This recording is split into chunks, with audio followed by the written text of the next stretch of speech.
ಬಾಳ್ಗೆ ಭೂಮಂಡಲ, ಬಾಳ್ಗೆ ಭೂಮಂಡಲ, ಬಾಳ್ಗೆ ಸಮೃದ್ಧಿಯೊಂದಿಗೆ. ಗುರುವಿಗೆ ವಂದನೆಗಳು. ಗುರು ನಮ್ಮೊಂದಿಗೆ. ದೈವಿಕ ಮಹಾಶಕ್ತಿಯು ನಮ್ಮ ದೇಹದಲ್ಲೂ ಪ್ರಾಣದಲ್ಲೂ ಅಲೆಯಲೆಯಾಗಿ ಹರಿದು ತುಂಬಿ ದೇಹವೂ ಪ್ರಾಣವೂ ಪರಿಶುದ್ಧವಾಗಲಿ, ಹಿರಿಮೆಯನ್ನು ಹೊಂದಲಿ. ಬಾಳ್ಗೆ ಭೂಮಂಡಲ, ಬಾಳ್ಗೆ ಭೂಮಂಡಲ, ಬಾಳ್ಗೆ ಸಮೃದ್ಧಿಯೊಂದಿಗೆ. ಸ್ನೇಹಿತರೆ, ದೇಹ ಆರೋಗ್ಯಕ್ಕಾಗಿ ಹಲವಾರು ವ್ಯಾಯಾಮಗಳನ್ನು ಕಲಿತಾ ಬಂದಿದ್ದೀವಿ. ಅದರ ಜೊತೆಗೆ ದೇಹದ ಬಗ್ಗೆ, ಆರೋಗ್ಯದ ಬಗ್ಗೆ ಎರಡರ ಸಾಮರಸ್ಯ ಹೇಗಿರಬೇಕು ಅನ್ನೋದನ್ನು ನಾವು ಕಲಿತಾ ಬಂದಿದ್ದೀವಿ. ನಮ್ಮ ದೇಹದೊಳಗಿರುವ ದೇಹ, ಪ್ರಾಣ, ಮನಸ್ಸು ಅವುಗಳ ಸಾಮರಸ್ಯ ಹೇಗಿರಬೇಕು, ನಾವು ಮತ್ತು ಸಮಾಜ ಪ್ರಕೃತಿಯೊಂದಿಗೆ ಹೇಗಿರಬೇಕು ಅನ್ನೋದನ್ನು ನಾವು ಕಲ್ತ್ಕೊಂಡು ಬರ್ತಾ ಇದ್ದೀವಿ. ಇನ್ನು ದೇಹ ಆರೋಗ್ಯವಾಗಿ ಇಟ್ಟುಕೊಂಡು ಸಮಾಜದಲ್ಲಿ ಹೇಗೆ ಬಾಳಬೇಕು ಅನ್ನೋದನ್ನು ನಾವೊಂದಿಷ್ಟು ಕಲ್ತ್ಕೊಳ್ಳೋಣ. ಸಮಾಜದಲ್ಲಿ ನಮಗೆ ಇಷ್ಟ ಬಂದಂಗೆ ಜೀವನ ಮಾಡಬಾರ್ದು. ನಾವು ನಮ್ಮ ದೇಹ ಅಂತೇಳಿ ಇಷ್ಟ ಬಂದಂಗೆ ದೇಹವನ್ನು ಇಟ್ಕೊಳ್ಳಬಾರ್ದು. ದೇಹವನ್ನು ಆರೋಗ್ಯವಾಗಿ ಇಟ್ಕೋಬೇಕು. ದೇಹವನ್ನು ಆರೋಗ್ಯವಾಗಿ ಇಟ್ಕೊಂಡ ಮೇಲೆ ನಾವು ಹೇಗೆ ಜೀವನ ಮಾಡಬೇಕು ಅನ್ನೋದನ್ನು ಭಾಳ ಇಂಪಾರ್ಟೆಂಟ್. ಸಮಾಜದಲ್ಲಿರುವಾಗ ಇಷ್ಟ ಬಂದಂಗೆ ನಾವು ಜೀವನ ಮಾಡಬಾರ್ದು. ಸೊ ಅದಕ್ಕಾಗಿ ಒಂದು ನೈತಿಕ ಮಾರ್ಗದಲ್ಲಿ ಜೀವನ ಮಾಡಬೇಕು. ನೈತಿಕ ಮಾರ್ಗದ ಜೀವನ ಅಂದರೆ ಅದರಲ್ಲಿ 3 ಅಂಶಗಳನ್ನು ಒಳಗೊಂಡಿರಬೇಕು: ಚಾರಿತ್ರ್ಯ, ಕರ್ತವ್ಯ, ದಾನ ಧರ್ಮ ಅಂತೇಳಿ. ಚಾರಿತ್ರ್ಯ ಅಂದರೆ ನಾವು ನಮ್ಮ ಭಾವನೆಯಿಂದಾಗಲಿ ಅಥವಾ ನುಡಿಯಿಂದಾಗಲಿ ಅಥವಾ ಮಾಡೋ ಕ್ರಿಯೆಯಿಂದಾಗಲಿ ಯಾರ ದೇಹಕ್ಕೂ ಮನಸ್ಸಿಗೂ ನೋವನ್ನು ಕೊಡಬಾರ್ದು. ನಮ್ಮ ಭಾವನೆಯಿಂದ, ನಮ್ಮ ನುಡಿಯಿಂದ, ನಮ್ಮ ನಡೆಯಿಂದ ಯಾರ ದೇಹಕ್ಕೂ ಮನಸ್ಸಿಗೂ, ನನ್ನ ದೇಹಕ್ಕೂ ನೋವಾಗಬಾರ್ದು, ಬೇರೆಯವರ ದೇಹಕ್ಕೂ ನೋವಾಗಬಾರ್ದು. ಇವತ್ತೂ ನೋವಾಗಬಾರ್ದು, ನಾಳೆನೂ ನೋವಾಗಬಾರ್ದು.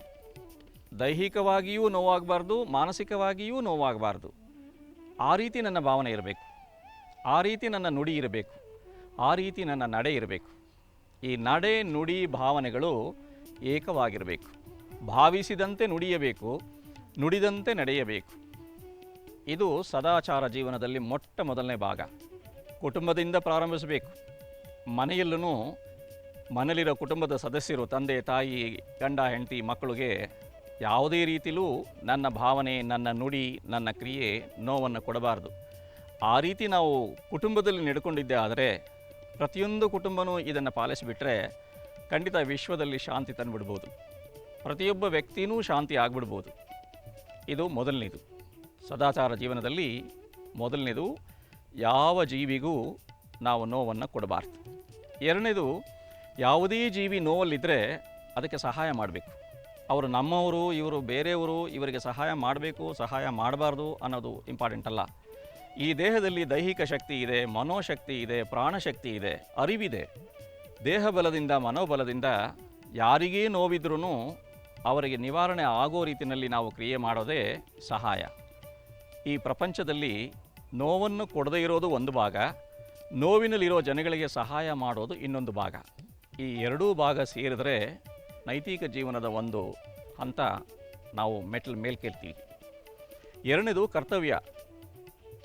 ನಾವು ಈ ದೇಹವನ್ನು ಧರಿಸಿ ಬಂದಿರೋದೇ ಈ ಪ್ರಪಂಚದಲ್ಲಿ ಕರ್ತವ್ಯ ಮಾಡೋಕ್ಕೆ. ಕರ್ತವ್ಯ ಅಂದ್ರೇನು? ಋಣವನ್ನು ತೀರಿಸೋದು. ನಾವು ಋಣ ತೀರಿಸೋಕ್ಕೋಸ್ಕರನೇ ಬಂದಿದ್ದೀವಿ ಅನ್ನೋ ಭಾವನೆ ಇಟ್ಕೋಬೇಕು. ತಂದೆ ತಾಯಿಗಳು ನಮ್ಮನ್ನು ಬೆಳೆಸಿದ್ದಾರೆ, ಅವರ ಋಣವನ್ನು ನಾವು ತೀರಿಸಬೇಕು. ಸಮಾಜದಲ್ಲಿ ನಮಗೆ ವಿದ್ಯೆ, ಬುದ್ಧಿ ಇದೆಲ್ಲ ಸಿಕ್ಕಿದೆ. ಆಸ್ಪತ್ರೆಗಳಿಂದ ನಮಗೆ ಆರೋಗ್ಯ ಸಿಕ್ಕಿದೆ, ವಿಶ್ವವಿದ್ಯಾನಿಲಯಗಳಿಂದ ವಿದ್ಯೆ ಸಿಕ್ಕಿದೆ. ನಾವು ಅವುಗಳನ್ನ ಸಮಾಜಕ್ಕೆ ವಾಪಸ್ ಕೊಡಬೇಕು. ಪ್ರಕೃತಿಯಿಂದ ನಮಗೆ ಆಹಾರ, ದವಸ, ಧಾನ್ಯ, ಹಣ್ಣು, ಹಂಪಲು ಬೇಕಾದಷ್ಟು ಸಿಕ್ಕಿದೆ. ಅದಕ್ಕೆ ಪ್ರಕೃತಿಗೆ ನಾವು ಏನಾದರೂ ವಾಪಸ್ ಕೊಡಬೇಕು. ಸೊ ನಾವು ಪ್ರಕೃತಿಯಿಂದ, ಸಮಾಜದಿಂದ ಆಹಾರವನ್ನು, ಅವಶ್ಯಕ ವಸ್ತುಗಳನ್ನು ಪಡ್ಕೊಂಡೇ ಈ ದೇಹ ಬೆಳೆದಿರೋದು. ಆದ್ದರಿಂದ ಈ ದೇಹ ಸಮಾಜಕ್ಕೆ ಸೇರಬೇಕು. ಅಂದರೆ ಅರ್ಥ, ಈ ದೇಹದಲ್ಲಿರೋ ದೈಹಿಕ ಬಲದಿಂದ, ಮಾನಸಿಕ ಬಲದಿಂದ ಸಮಾಜಕ್ಕೆ ನಾವು ಮತ್ತೆ ನಮ್ಮ ಋಣವನ್ನು ತೀರಿಸಬೇಕು. ಕರ್ತವ್ಯವನ್ನು ಮಾಡೋದರಲ್ಲಿ ದಾನ ಧರ್ಮವನ್ನು ಅಳವಡಿಸ್ಕೊಳ್ಳಿ. ಸೊ ಸದಾಚಾರ ಜೀವನ, ಒಳ್ಳೆಯ ಕರ್ತವ್ಯ, ದಾನ ಮಾಡೋದನ್ನು ಒಂದು ಋಣ ತೀರಿಸುವಂಥ ಕರ್ತವ್ಯ ಅಂತ ಭಾವಿಸ್ಕೊಂಡು ಒಂದು ನೈತಿಕವಾದ ಜೀವನವನ್ನು ಮಾಡೋಣ. ಈಗ ನಾವು ಈ ದಿನದ 2 ಅಭ್ಯಾಸಗಳನ್ನು ಕಳೆಯೋಣ. ಮೊದಲನೇದು ಲೋಲಾಸನ. ಲೋಲಾಸನ ಮಾಡುವ ಕ್ರಮವನ್ನು ಕಲ್ತ್ಕೊಳ್ಳೋಣ. ಎರಡನೇದು ಬದ್ಧ ಕೋನಾಸನ. ಬದ್ಧ ಕೋನಾಸನ ಮಾಡುವ ವಿಧಾನವನ್ನು ಕಲ್ತ್ಕೊಳ್ಳೋಣ. ವೀಕ್ಷಕರೇ, ನಾವೀಗ ಲೋಲಾಸನವನ್ನು ಮಾಡೋದನ್ನು ಕಲ್ತ್ಕೊಳ್ಳೋಣ. ಲೋಲಾಸನ ಅಂದರೆ ಪದ್ಮಾಸನಕ್ಕೆ ಬರ್ತೀವಿ. ಕೈಗಳನ್ನ ಅಕ್ಕಪಕ್ಕ ಇಟ್ಕೊಂಡು ಪದ್ಮಾಸನ ಸಮೇತ ಬಾಡಿನ ಲಿಫ್ಟ್ ಮಾಡಿಕೊಂಡು ತೊಟ್ಟಲ್ ಥರ ತೂಗ್ತೀವಿ. ತೊಟ್ಟಲ್ ಪೊಸಿಷನ್ ಬರುತ್ತೆ. ಹಿಂದಕ್ಕೆ ಮುಂದಕ್ಕೆ ಆಡಿಸೋದನ್ನು ಅಭ್ಯಾಸ ಮಾಡಬೇಕು. ಒಂದು 5 ಸೆಕೆಂಡ್ ಆದ್ರೂ ಹಿಂದೆ ಮುಂದೆ ಆಡಿಸಿದ್ರೆ ಅದು ಲೋಲಾಸನ ಅನ್ನೋ ಪದಕ್ಕೆ ಅರ್ಥ ಬರುತ್ತೆ. ತೊಟ್ಟಿಲು ತೂಗೋ ಥರ ಇರುತ್ತೆ. ಈಗ ನಾವು ಲೋಲಾಸನ ಮಾಡೋಣ. ದಂಡಾಸನದಲ್ಲಿ ಕುಳಿತುಕೊಳ್ಳಿ. ಪದ್ಮಾಸನಕ್ಕೆ ಬನ್ನಿ. ಮೊದಲು ಎಡಗಾಲನ್ನು ಮಡಚ್ಕೊಳ್ಳಿ.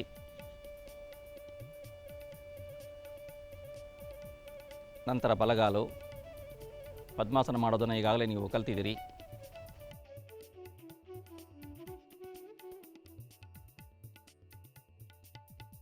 ಎರಡೂ ಕೈಗಳನ್ನು ದೇಹದ ಅಕ್ಕಪಕ್ಕ ಇಟ್ಕೊಳ್ಳಿ. ಅಂಗೈ ನೆಲದ ಮೇಲೆ ಊರಿ. ದೇಹ ಹಿಂದೆ ಮುಂದೆ ಹೋಗಿ ಬರೋಕ್ಕೆ ಅಡ್ಜಸ್ಟ್ ಆಗೋಷ್ಟು ಅಂಗೈಗಳು ಅಗಲವಾಗಿರಲಿ. ಇಡೀ ಬಾಡಿ ತೂಕ ಅಂಗೈ ಮೇಲೆ ಬರುತ್ತೆ. ನಿಧಾನವಾಗಿ ಪದ್ಮಾಸನದ ಸಮೇತ ದೇಹವನ್ನು ಮೇಲೆತ್ತಿ ಹಿಂದೆ ಮುಂದೆ ಆಡಿಸಿ. ಒಂದು 5 ಬಾರಿ ಆಡಿಸಿ.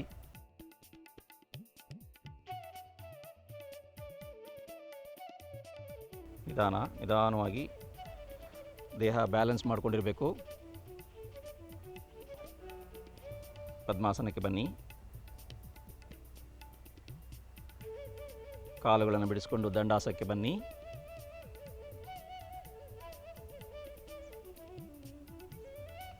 ಇದು ಲೋಲಾಸನ. ಮತ್ತೊಮ್ಮೆ ಮಾಡೋಣ. ಈಗ ಬಲಗಾಲನ್ನು ಮಡಿಸಿಕೊಂಡು ಪದ್ಮಾಸನಕ್ಕೆ ಬನ್ನಿ. ಮೊದಲು ಬಲಗಾಲು, ನಂತರ ಎಡ ಪಾದ ಬಲಪಾದದ ಮೇಲೆ. ಪದ್ಮಾಸನದಲ್ಲಿ ಕೂತು ದೇಹ ಸ್ಟ್ರೈಟ್ ಆಗಿರಲಿ. ತಲೆ, ಕತ್ತು, ಬೆನ್ನು ನೇರವಾಗಿರಲಿ. ಎರಡೂ ಕೈಗಳನ್ನು ಶರೀರದ ಅಕ್ಕಪಕ್ಕ ಇಟ್ಕೊಳ್ಳಿ. ದೇಹ ತೂಗುವಷ್ಟು ಅಗಲವಾಗಿರಲಿ ಕೈಗಳು. ಕೈಗಳ ಮೇಲೆ ಇಡೀ ದೇಹದ ಭಾರ ನಿಂತಿರುತ್ತೆ. ಹುಷಾರಾಗಿ ಒಂದೇ ಬಾರಿ ಪದ್ಮಾಸನದ ಸಮೇತ ದೇಹವನ್ನು ಮೇಲೆತ್ತಿ ಉಯ್ಯಾಲೆ ಥರ ಹಿಂದೆ ಮುಂದೆ ಒಂದು 5 ಬಾರಿ ಆಡಿಸಿ.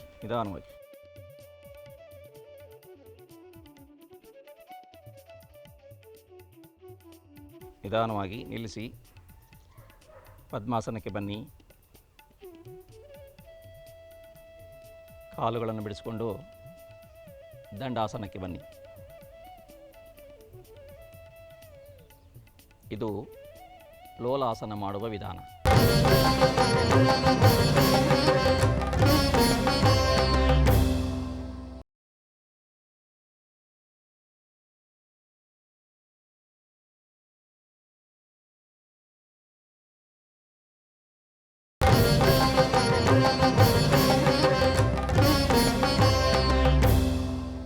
ವೀಕ್ಷಕರೇ, ನೀವು ಲೋಲಾಸನ ಮಾಡೋದನ್ನು ಕಲ್ತ್ಕೊಂಡ್ರಿ.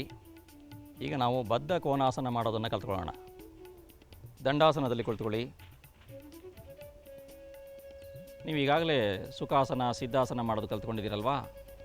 ಅದೇ ಥರನೇ ಎಡಗಾಲನ್ನು ಮಡಚಿ ಇಮ್ಮಡಿಯನ್ನು ಜನನೇಂದ್ರಿಯದ ಹತ್ರ ತಗೊಂಡೋಗಿ ಬಲಗಾಲನ್ನು ಮಡಚಿ ಎರಡೂ ಪಾದಗಳನ್ನು ಸಮನಾಗಿ ಜೋಡಿಸ್ಕೊಳ್ಳಿ.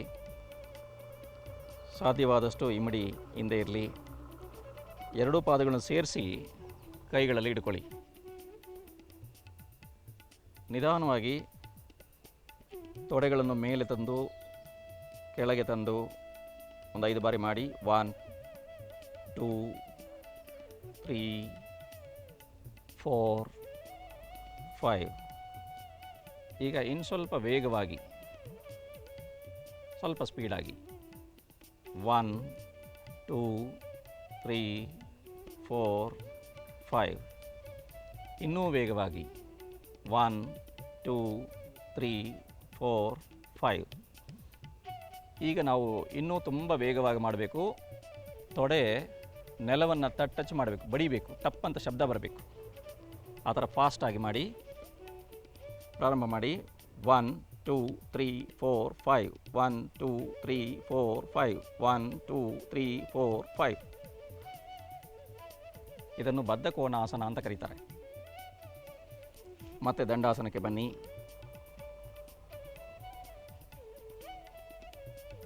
ರಿಲ್ಯಾಕ್ಸ್ ಆಗಿ ನಿಧಾನವಾಗಿ ಅಭ್ಯಾಸ ಮಾಡಿ ಮಾಡಿ ಫಾಸ್ಟಾಗಿ ಮಾಡೋದನ್ನು ಕಲಿಬೇಕು. ಮತ್ತೊಮ್ಮೆ ಮಾಡೋಣ ವೀಕ್ಷಕರೇ. ನಿಧಾನವಾಗಿ ಅಭ್ಯಾಸ ಮಾಡಿ. ನೋಡ್ತಾ ನೋಡ್ತಾ ನೀವು ಅಭ್ಯಾಸ ಮಾಡ್ತಾ ಮಾಡ್ತಾ ನಿಮಗೂ ಈ ಥರ ಫಾಸ್ಟಾಗಿ ತೊಡೆಗಳನ್ನು ಆಡಿಸೋದು ಮತ್ತು ಬದ್ಧಕೋನಾಸನಕ್ಕೆ ಬರೋದು ಅಭ್ಯಾಸ ಆಗುತ್ತೆ. ಕಾಲುಗಳನ್ನು ಮಡಚ್ಕೊಳ್ಳಿ, ಎರಡೂ ಕಾಲುಗಳನ್ನು, ಪಾದಗಳನ್ನು ಜೋಡಿಸ್ಕೊಳ್ಳಿ. ಸಾಧ್ಯವಾದಷ್ಟು ಹಿಂದಕ್ಕೆ ತೊಗೊಂಡೋಗಿ ಜನನೇಂದ್ರಿಯದ ಹತ್ರ ಬರೋ ಹಾಗೆ ಎರಡೂ ಕೈಯಿಂದ ಎರಡೂ ಪಾದಗಳನ್ನು ಇಟ್ಕೊಳ್ಳಿ. ತೊಡೆಯನ್ನು ನಿಧಾನವಾಗಿ ಸ್ಲೋ ಆಗಿ ಮೊದಲು ಮೂವ್ ಮಾಡಿ, ಮೇಲೆ ಕೆಳಗೆ, ಮತ್ತಷ್ಟು ಸ್ಪೀಡಾಗಿ, ಇನ್ನೂ ಸ್ಪೀಡಾಗಿ ತೊಡೆ ನೆಲಕ್ಕೆ ಬಡಿಯುವ ಹಾಗೆ ಟಪ್ ಟಪ್ ಅಂತ ಬಡಿಬೇಕು. ನಿಲ್ಲಿಸಿ. ಇದು ಬದ್ಧ ಕೋನಾಸನ. ಬದ್ಧ ತ್ರಿಕೋನಾಸನ ಮಾಡುವಾಗ ನಿಲ್ಲಿಸಿದ ಮೇಲೆ ದೇಹ ಸ್ಟ್ರೈಟಾಗಿ ಮುಂದೆ ಬರುತ್ತೆ. ನಿಧಾನವಾಗಿ ರಿಲ್ಯಾಕ್ಸ್ ಆಗಿ ಪಾದಗಳನ್ನು ಬಿಡಿಸ್ಕೊಳ್ಳಿ. ದಂಡಾಸನಕ್ಕೆ ಬನ್ನಿ. ರಿಲ್ಯಾಕ್ಸ್ ಆಗಿ. ವೀಕ್ಷಕರೇ, ಬದ್ಧ ಕೋನಾಸನ ಮಾಡೋದನ್ನು ಕಲ್ತ್ಕೊಂಡ್ರಿ.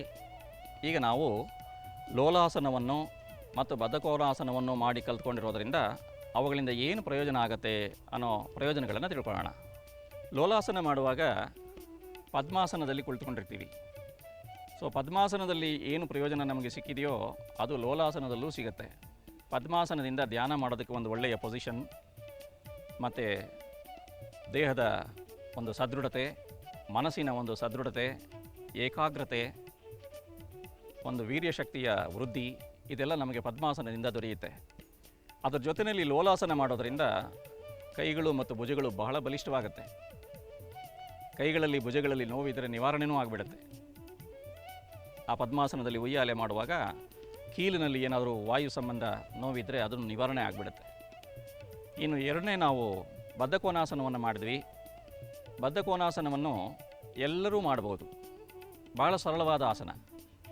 ಎರಡೂ ಪಾದಗಳನ್ನು ಜೋಡಿಸ್ಕೊಂಡು ಜನನೇಂದ್ರಿಯದ ಹತ್ರ ಇಮ್ಮಡಿ ಇಟ್ಕೊಂಡು, ಎರಡೂ ಪಾದಗಳನ್ನು ಜೋಡಿಸ್ಕೊಂಡು ಅದರ ಇಮ್ಮಡಿಗಳನ್ನು ಜನನೇಂದ್ರಿಯದ ಹತ್ರ ತಗೊಂಡೋಗಿಟ್ಟು, ಜನನೇಂದ್ರಿಯದ ಹತ್ರ ಇಟ್ಟು ಎರಡೂ ಕೈಗಳಲ್ಲಿ ಪಾದಗಳನ್ನ ಇಟ್ಕೊಳ್ತೀರಲ್ವಾ, ಆಮೇಲೆ ಆ ಪಾದಗಳನ್ನು ನೀವು ಆಸಲೇಷನ್ ಮಾಡ್ತೀರಾ. ಆಸಲೇಷನ್ ಮಾಡುವಾಗ ಸೊಂಟದ ಭಾಗ, ತೊಡೆಯ ಭಾಗ ಚೆನ್ನಾಗಿ ಆಕ್ಟಿವೇಟ್ ಆಗುತ್ತೆ. ಮತ್ತು ಜನನೇಂದ್ರಿಯದ ಹತ್ರ ಇಟ್ಟುಕೊಂಡಿರೋದ್ರಿಂದ ಜನನೇಂದ್ರಿಯದಲ್ಲೂ ಒಂದು ಥರ ಚಟುವಟಿಕೆ, ಚುರುಕುತನ ಉಂಟಾಗುತ್ತೆ. ಅಲ್ಲಿರುವ ಗ್ರಂಥಿ, ಲೈಂಗಿಕ ಗ್ರಂಥಿಯಲ್ಲೂ ಆ್ಯಕ್ಷನ್ ಆಗುತ್ತೆ, ಕ್ರಿಯೆ ಆಗುತ್ತೆ. ನಮ್ಮ ಮನಸ್ಸಿನಲ್ಲಿ ಲೈಂಗಿಕ ಭಾವನೆಯ ಏರಿಳಿತಗಳು ಕಡಿಮೆ ಆಗ್ತದೆ. ಸೆಕ್ಷುಯಲ್ ಡಿಸೈರ್ಸ್ನ ಕಡಿಮೆ ಮಾಡೋದಕ್ಕೆ ಒಂದು ಒಳ್ಳೆಯ ಆಸನ. ಜೊತೆಗೆ ವೀರ್ಯಶಕ್ತಿ ವೃದ್ಧಿ ಆಗುತ್ತೆ, ಪುರುಷತ್ವ ಹೆಚ್ಚಾಗುತ್ತೆ, ಸ್ತ್ರೀಯರಿಗೆ ಸುಖವಾದ ಪ್ರಸವ ಆಗುತ್ತೆ. ಈ ಆಸನವನ್ನು ಗರ್ಭಿಣಿಯರೂ ಮಾಡ್ಬೋದು, ಅವ್ರಿಗೂ ಏನೂ ತೊಂದರೆ ಆಗೋದಿಲ್ಲ. ಹೆರಿಗೆ ಆಗಲಿಕ್ಕೆ ಸುಲಭವಾದಂಥ ಆಸನ ಬದ್ಧಕೋನಾಸನ.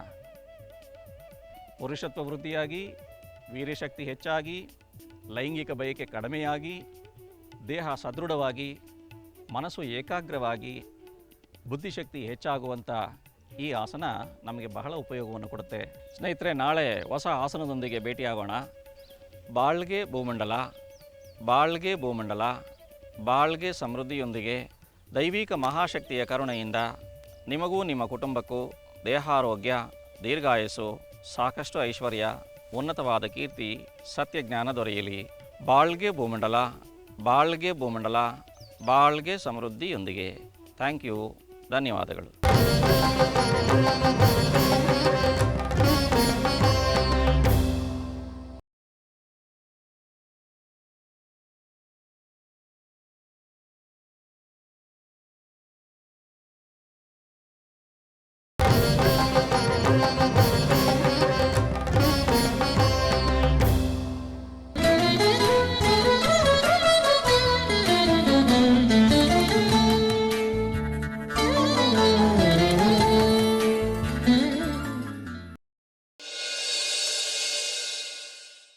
ನಮಸ್ಕಾರ ವೀಕ್ಷಕರೇ.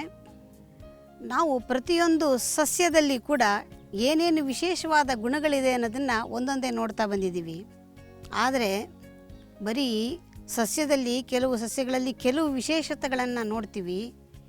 ಈ ಬೆಟ್ಟದ ನಲ್ಲಿಕಾಯಿ ಎನ್ನುವಂಥ ಒಂದು ಸಣ್ಣ ಕಾಯಿಯಲ್ಲಿ ಎಷ್ಟೊಂದು ವಿಶೇಷವಾದಂತಹ ಗುಣಗಳಿದೆ ಅಂತಂದರೆ ಅದು ಸಂಪೂರ್ಣವಾಗಿ ಆರೋಗ್ಯಕ್ಕೆ ಹೇಳಿ ಮಾಡಿಸಿದಂತಹ ಒಂದು ಕಾಯಿ. ಇದರಲ್ಲಿ ಸ್ವಲ್ಪ ಆಮ್ಲ ರಸ ಜಾಸ್ತಿ ಇರತಕ್ಕಂಥದ್ದು.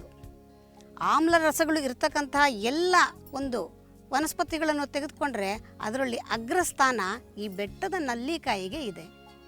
ನಾವು ಕನ್ನಡದಲ್ಲಿ ಇದನ್ನು ಬೆಟ್ಟದ ನಲ್ಲಿಕಾಯಿ ಅಂತ ಕರಿತೀವಿ. ಇದನ್ನು ಆಯುರ್ವೇದದಲ್ಲಿ ಜಗದ್ಧಾತ್ರಿ, ಅಮೃತವರ್ಷಿಣಿ, ಸಸಾಯಿನಿ, ಆಮಲಕಿ, ಧಾತ್ರಿ ಈ ರೀತಿ ಹೆಸರುಗಳಲ್ಲಿ ಇದನ್ನು ಕರೀತಾರೆ. ಯಾಕೆ ಇಷ್ಟೊಂದು ಹೆಸರಿನಲ್ಲಿ ಕರೆದಿದ್ದಾರೆ ಅಂತಂದರೆ ಅದರಲ್ಲಿ ಅಷ್ಟೊಂದು ಸತ್ವಯುತವಾದಂತಹ ಗುಣಗಳಿದೆ. ಇದೆಲ್ಲವೂ ಕೂಡ ಈ ಬೆಟ್ಟದ ನಲ್ಲಿಕಾಯಿ ವಿಷಯದಲ್ಲಿ ಮಾತ್ರ 100ಕ್ಕೆ 100 ಸತ್ಯ. ಇದನ್ನು ಅಲ್ಲ ಅಂತ ಹೇಳೋಕ್ಕೆ ಯಾರೂ ಇಲ್ಲ. ಎಷ್ಟು ವಿಚಾರಗಳನ್ನು ಇದರಲ್ಲಿ ಅಡಗಿದೆ ಅನ್ನೋದನ್ನು ಹಿಂದಿನಿಂದ ಕೂಡ ನಮ್ಮ ಆಯುರ್ವೇದಾಚಾರ್ಯರಿರ್ಬೋದು, ಪೂರ್ವಿಕರಿರ್ಬೋದು ಇದರ ಬಳಕೆಯಲ್ಲಿ ಏನೇನೆಲ್ಲ ಮಾಡಿ ಎಲ್ಲ ರೀತಿಯ ರೋಗ ಸುಧಾರಣೆಗೂ ಕೂಡ ಇದೊಂದು ಉತ್ತಮವಾದಂತಹ ಒಂದು ಔಷಧ ಇದರಲ್ಲಿ ತಯಾರು ಮಾಡಬಹುದಾದಂಥದ್ದು. ಚರಕ ಸಂಹಿತೆಯಲ್ಲಿ ಹೇಳ್ತಾರೆ ಅಭಯಾಮಲಕಿ ರಸಾಯನ ಪಾದಹ ಅಂತ. ಈ ಹೆಸರಿನಲ್ಲಿ ಒಂದು ಅಧ್ಯಾಯನೇ ಇದೆ ಆಯುರ್ವೇದದಲ್ಲಿ. ಅಂದರೆ ಸಂಪೂರ್ಣವಾಗಿ ಒಬ್ಬ ಮನುಷ್ಯ ದೀರ್ಘಾಯುವಾಗಿರಬೇಕಾದ್ರೆ ಬರೀ ಆಯಸ್ಸಿದ್ದರಷ್ಟೇ ಸಾಲದು, ಆ ದೀರ್ಘಾಯಸ್ಸನ್ನು ಕೂಡ ಅವನು ಆರೋಗ್ಯವಂತನಾಗಿ ಕಳಿಬೇಕಾದ್ರೆ ಅದಕ್ಕೆ ಈ ಒಂದು ಬೆಟ್ಟದ ನಲ್ಲಿಕಾಯಿಯಲ್ಲಿ ಒಂದು ರಸಾಯನವನ್ನು ಮಾಡಿ ಅದರ ಉಪಚಾರದಿಂದ ಸಂಪೂರ್ಣ ಆರೋಗ್ಯವನ್ನು ಪಡೆಯಬಹುದು ಅನ್ನೋದನ್ನು ಈ ಬೆಟ್ಟದ ನಲ್ಲಿಕಾಯಿ ತೋರಿಸ್ಕೊಟ್ಟಿದೆ. ಈ ಬೆಟ್ಟದ ನಲ್ಲಿಕಾಯಿ ನಮಗೆ ಅಂತಹ ವಿಶೇಷತೆಯನ್ನು ತೋರಿಸಿಕೊಟ್ಟಿದೆ. ಹಾಗಾದರೆ ಅಂತಹ ವಿಶೇಷ ಏನಿದೆ ಈ ಬೆಟ್ಟದ ನಲ್ಲಿಕಾಯಿಯಲ್ಲಿ ಅಂತಂದರೆ ಅದರಲ್ಲಿ ಸಂಪೂರ್ಣವಾಗಿ ಶರೀರದಲ್ಲಿ ಏನು ನಾವು ಆಹಾರವನ್ನು ತೆಗೆದುಕೊಂಡಾಗ ರಕ್ತಗತವಾಗತ್ತೆ, ಆ ರಕ್ತಗತವಾದಂತಹ ರಕ್ತವನ್ನು ಸಂಪೂರ್ಣ ಶುದ್ಧಿಗೊಳಿಸತಕ್ಕಂತಹ ಒಂದು ಕಾರ್ಯ ಈ ಬೆಟ್ಟದ ನಲ್ಲಿಕಾಯಿ ಮಾಡುತ್ತೆ. ನಾವು ನಮ್ಮ ಶರೀರದಲ್ಲಿ ಪ್ರತಿಯೊಬ್ಬ ಮನುಷ್ಯನ ಶರೀರದಲ್ಲಿರ್ತಕ್ಕಂತಹ ರಕ್ತವೂ ಕೂಡ ಒಂದಿಲ್ಲ ಒಂದು ಕಾರಣದಿಂದಾಗಿ ಆಗಾಗ್ಗೆ ದೋಷಯುಕ್ತವಾಗ್ತಾ ಹೋಗುತ್ತೆ. ಯಾವಾಗ ರಕ್ತ ದೋಷಯುಕ್ತವಾಗುತ್ತೆ ಆವಾಗ ರಕ್ತ ಪರಿಚಲನೆಯಲ್ಲಿ ಸ್ವಲ್ಪ ಅಡೆತಡೆಗಳು ಉಂಟಾಗುತ್ತೆ. ಹೀಗಾಗಿ ಶರೀರ ಕೆಲವು ಬಾಧೆಗಳನ್ನು ಅನುಭವಿಸಬೇಕಾಗತ್ತೆ. ಇದನ್ನೇ ನಾವು ರೋಗಯುಕ್ತ ಅಂತ ಹೇಳಿ ಕರಿತೀವಿ. ಈ ರೋಗಯುಕ್ತವಾಗಿರ್ತಕ್ಕಂತಹ ಈ ರಕ್ತವನ್ನು ಸಂಪೂರ್ಣವಾಗಿ ಶುದ್ಧಿಗೊಳಿಸ್ತಕ್ಕಂತಹ ಕಾರ್ಯ ಮತ್ತು ಇಡೀ ಶರೀರದ ಎಲ್ಲ ಭಾಗಕ್ಕೂ ಅಂದರೆ ಮೆದುಳಿನಿಂದ ಪಾದದವರೆಗೆ ಒಂದು ರೀತಿಯ ಎಲ್ಲ ಸಂಚಾರವನ್ನು ಮಾಡೋದಕ್ಕೆ ಸಹಾಯವನ್ನು ಈ ಬೆಟ್ಟದ ನಲ್ಲಿಕಾಯಿಯ ರಸ ಮಾಡುತ್ತೆ. ಈ ಕೆಲವು ವಿಜಾತಿಯ ದ್ರವ್ಯಗಳನ್ನು ನಾವು ಸೇವನೆ ಮಾಡಿದಾಗ ಮತ್ತು ನಾವು ನಮ್ಮ ಶರೀರಕ್ಕೆ ಒಗ್ಗದೇ ಇರುವಂತಹ ಕೆಲವು ಆಮ್ಲ ಪದಾರ್ಥಗಳನ್ನು ಸೇವನೆ ಮಾಡಿದಾಗ ಆಗ್ತಕ್ಕಂತಹ ಒಂದು ಸಮಸ್ಯೆಯನ್ನು ನೀವು ಹಿಂದಲೇ ಒಂದು ಬೆಟ್ಟದ ನಲ್ಲಿಕಾಯಿ ಸೇವನೆ ಮಾಡಿದ್ದೆ ಆದರೆ ಅದೆರಡನ್ನೂ ಕೂಡ ಬೇರ್ಪಡಿಸಿ ಅದರಿಂದ ಮುಂದೆ ಉಂಟಾಗಬಹುದಾದಂತಹ ಸಮಸ್ಯೆಯನ್ನು ಅದು ಪರಿಹಾರ ಮಾಡಿಕೊಡುತ್ತೆ. ಅಂದರೆ ಬೆಟ್ಟದ ನಲ್ಲಿಕಾಯಿಗೆ ಎಂತಹ ಶಕ್ತಿ ಇದೆ. ಮತ್ತು ಹೃದಯಕ್ಕೆ ಕೂಡ ಇದು ಬಹಳ ತುಂಬಾ ಉತ್ತಮವಾಗುವಂತಹ ಒಂದು ರಸಾಯನ ಇದು. ಅಂದರೆ ಹೃದಯದ ಬಡಿತದಲ್ಲಿ ಯಾವುದೇ ಏರಿಳಿತಗಳು ಬರದೇ ಇರೋ ರೀತಿಯಲ್ಲಿ, ಅಂದರೆ ಒಂದೇ ಸಮನಾದ ಒಂದೇ ಗತಿಯಲ್ಲಿ ಹೃದಯದ ಬಡಿತ ನಡೆಯೋದಕ್ಕೆ ಕೂಡ ಇದರ ಒಂದು ರಸಾಯನದಿಂದ ತುಂಬ ಒಳ್ಳೆಯ ಉಪಚಾರ ಸಿಗುತ್ತೆ. ಈ ಎಲ್ಲ ಕಾರಣಗಳಿಂದಾಗಿ ಒಬ್ಬ ಮನುಷ್ಯನ ಆಯಸ್ಸು ವೃದ್ಧಿಸೋದಕ್ಕೆ ಕೂಡ, ಬಲ ವೃದ್ಧಿಸೋದಕ್ಕೆ ಕೂಡ, ರಕ್ತವನ್ನು ಶುದ್ಧವಾಗಿಟ್ಕೊಳ್ಳೋದಕ್ಕೆ ಈ ಎಲ್ಲ ಕಾರಣಕ್ಕೂ ಕೂಡ ಬೆಟ್ಟದ ನಲ್ಲಿಕಾಯಿ ಒಳ್ಳೆಯ ಒಂದು ಔಷಧೀಯ ಗುಣವನ್ನು ಹೊಂದಿರತಕ್ಕಂಥ ಸಸ್ಯವಾಗಿದೆ. ಇದು ಒಂದು ಪುಟ್ಟ ಬೆಟ್ಟದ ನಲ್ಲಿಕಾಯಿ ಬಿಡುವಂಥದ್ದು ಒಂದು ದೊಡ್ಡ ಮರದಲ್ಲಿ. ಆ ದೊಡ್ಡ ಮರದಲ್ಲಿ ಬಿಡ್ತಕ್ಕಂತಹ ಈ ಪುಟ್ಟ ನಲ್ಲಿಕಾಯಿ ಸಾಕಷ್ಟು ಔಷಧೀಯ ಗುಣವನ್ನು ಹೊಂದಿದೆ. ಈ ಬೆಟ್ಟದ ನಲ್ಲಿಕಾಯಿಯ ಮರದಲ್ಲಿ ನಾವು ಅದರ ತೊಗಟೆಯನ್ನು, ಎಲೆಯನ್ನು, ಕಾಯಿಯನ್ನು, ಬೀಜವನ್ನು ಇವೆಲ್ಲವನ್ನು ಕೂಡ ಔಷಧೀಯವಾಗಿ ಬಳಸಬಹುದಾಗಿದೆ. ಆದರೆ ಸಾಮಾನ್ಯವಾಗಿ ಪ್ರಚಲಿತದಲ್ಲಿರುವಂಥದ್ದು ಬರೀ ಬೆಟ್ಟದ ನಲ್ಲಿಕಾಯಿ ಮಾತ್ರ. ಇದನ್ನೆಲ್ಲ ಬಳಕೆ ಸ್ವಲ್ಪ ಕಡಿಮೆಯಾಗಿದೆ. ಆದರೆ ಇದರ ತೊಗಟೆ ಮತ್ತು ಬೇರು ಕೂಡ ಇದೆಲ್ಲವೂ ಕೂಡ ವಿಶೇಷವಾದ ಔಷಧೀಯ ಗುಣಗಳನ್ನು ಹೊಂದಿದೆ. ಈ ಮಧುಮೇಹ ರೋಗಿಗಳಿಗೆ ಸಾಧಾರಣವಾಗಿ ಅಷ್ಟು ಸುಲಭವಾಗಿ ಅವರಿಗೆ ಸಕ್ಕರೆಯ ಅಂಶ ಕಡಿಮೆ ಆಗೋದಿಲ್ಲ. ಅಂಥವರಿಗೆ ಈ ಬೆಟ್ಟದ ನಲ್ಲಿಕಾಯಿಯ ಮರ ಬಹಳ ಉತ್ಕೃಷ್ಟವಾದಂತಹ ಒಂದು ಔಷಧವನ್ನು ಕೊಡುತ್ತೆ. ಬೆಟ್ಟದ ನಲ್ಲಿಕಾಯಿ ಮರದ ತೊಗಟೆ ಇದೆಯಲ್ಲ, ಆ ತೊಗಟೆಯನ್ನು ತಂದು ಜಜ್ಜಿ ಅದಕ್ಕೆ ಕಷಾಯದ ರೀತಿಯಲ್ಲಿ ಮಾಡಿ ಅದಕ್ಕೆ ಸ್ವಲ್ಪ ಅರಿಶಿಣ ಮತ್ತು ಜೇನು, ಒಂದು 2 ಪ್ರಮಾಣದಷ್ಟು ಅದರ ಜಜ್ಜಿದಂತಹ ರಸ ಮತ್ತು 1 ಪ್ರಮಾಣದಷ್ಟು ಅರಿಶಿಣ, 1 ಪ್ರಮಾಣದಷ್ಟು ಜೇನುತುಪ್ಪ, ಅಂದರೆ 2:1:1 ಆ ಥರ ರೇಷಿಯೋ ಬೇಕಾದ್ರೆ ನಾವು ತೆಗೆದುಕೊಳ್ಬೋದು. ಈ ಪ್ರಮಾಣದಲ್ಲಿ ಪ್ರತಿನಿತ್ಯ ಸೇವನೆ ಮಾಡ್ತಾ ಬಂದರೆ ಸಾಕಷ್ಟು ಸಕ್ಕರೆಯ ಅಂಶ ರಕ್ತದಲ್ಲೇ ಆಗಬಹುದು, ಮೂತ್ರದಲ್ಲಿ ಆಗಬಹುದು, ಕಡಿಮೆ ಆಗ್ತಾ ಬರುತ್ತೆ. ಹಾಗಾಗಿ ಮಧುಮೇಹ ರೋಗಿಗಳಿಗೆ ಈ ಬೆಟ್ಟದ ನಲ್ಲಿಕಾಯಿ ಬಹಳ ಶ್ರೇಷ್ಠವಾದದ್ದು. ಆಕಸ್ಮಿಕವಾಗಿ ನಿಮಗೆ ತೊಗಟೆ ಸಿಕ್ಕಲಿಲ್ಲ ಅಂತಂದರೆ ಬೆಟ್ಟದ ನಲ್ಲಿಕಾಯಿಯನ್ನೇ ತಂದು ನೀವು ಅದನ್ನೇ ಜಜ್ಜಿ ರಸವನ್ನು ತೆಗೆದು ಆ ರಸಕ್ಕೇನೆ ಸ್ವಲ್ಪ ಅರಿಶಿಣ ಪುಡಿ ಮತ್ತು ಜೇನು ಇವೆರಡರ ಮಿಶ್ರಣದಿಂದ ಸೇವನೆ ಮಾಡ್ತಾ ಬಂದರೆ ಮಧುಮೇಹಿಗಳಿಗೆ ಉತ್ತಮವಾದಂತಹ ಒಂದು ಉಪಚಾರ ಇದು.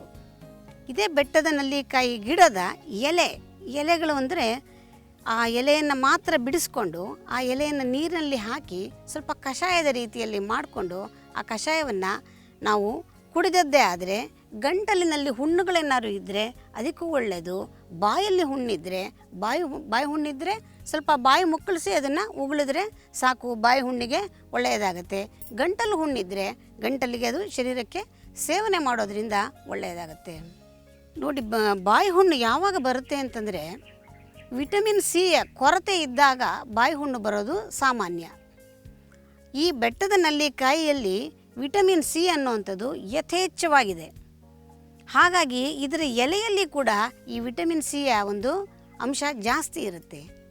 ಇದನ್ನು ನಾವು ಕುದಿಸಿ ಶೋಧಿಸಿ ಅದನ್ನು ನಾವು ಬಾಯಿ ಮುಕ್ಕಳಿಸಿ ಉಗುಳಿದ್ದೇ ಆದರೆ ಆ ಬಾಯಿ ಹುಣ್ಣುಗಳೆಲ್ಲವೂ ಕೂಡ ತಾನಾಗಿ ಸಲೀಸಾಗಿ ಹೋಗೋದಕ್ಕೆ ಸಹಾಯ ಆಗುತ್ತೆ. ಶರೀರಕ್ಕೆ ಸೇವನೆ ಮಾಡೋದ್ರಿಂದ ವಿಟಮಿನ್ ಸಿಯ ಪೂರೈಕೆ ಆಗೋದ್ರಿಂದ ಬಾಯಿಯಲ್ಲಿ ಹುಣ್ಣಿರಬಹುದು, ಗಂಟಲಿನಲ್ಲಿ ಹುಣ್ಣಿರಬಹುದು, ಶರೀರದಲ್ಲಿ ಯಾವುದೇ ಭಾಗದಲ್ಲಿ ಹುಣ್ಣುಗಳಿದ್ದರೂ ಕೂಡ ಅದಕ್ಕೆ ಇದು ಒಳ್ಳೆಯ ಒಂದು ಉಪಚಾರವಾಗುತ್ತೆ. ಅತಿಸಾರ ಅಥವಾ ಬೇದಿ ಉಂಟಾಗಿದ್ದಾಗ ಈ ಬೆಟ್ಟದ ನಲ್ಲಿಕಾಯಿಯ ಎಲೆಯನ್ನು ನಾವು ನುಣ್ಣಗೆ ಅರೆದು ಒಂದು ರೀತಿ ಪೇಸ್ಟ್ ರೀತಿಯಲ್ಲಿ ಮಾಡಿಕೊಂಡು ಇದನ್ನು ಮಜ್ಜಿಗೆಯಲ್ಲಿ ಹಾಕಿ ಕದಡಿ ಕುಡಿದದ್ದೇ ಆದರೆ ಈ ಬೇದಿ ಅತಿಸಾರ ಇದಕ್ಕೆ ಕೂಡ ಸಾಕಷ್ಟು ಗುಣ ಕಂಡುಬರುತ್ತೆ. ಬೆಟ್ಟದ ನಲ್ಲಿಕಾಯಿಯಲ್ಲಿ ಹೇಳ್ತಾ ಹೋದರೆ ಸಾಕಷ್ಟು ವಿಚಾರಗಳಿದೆ.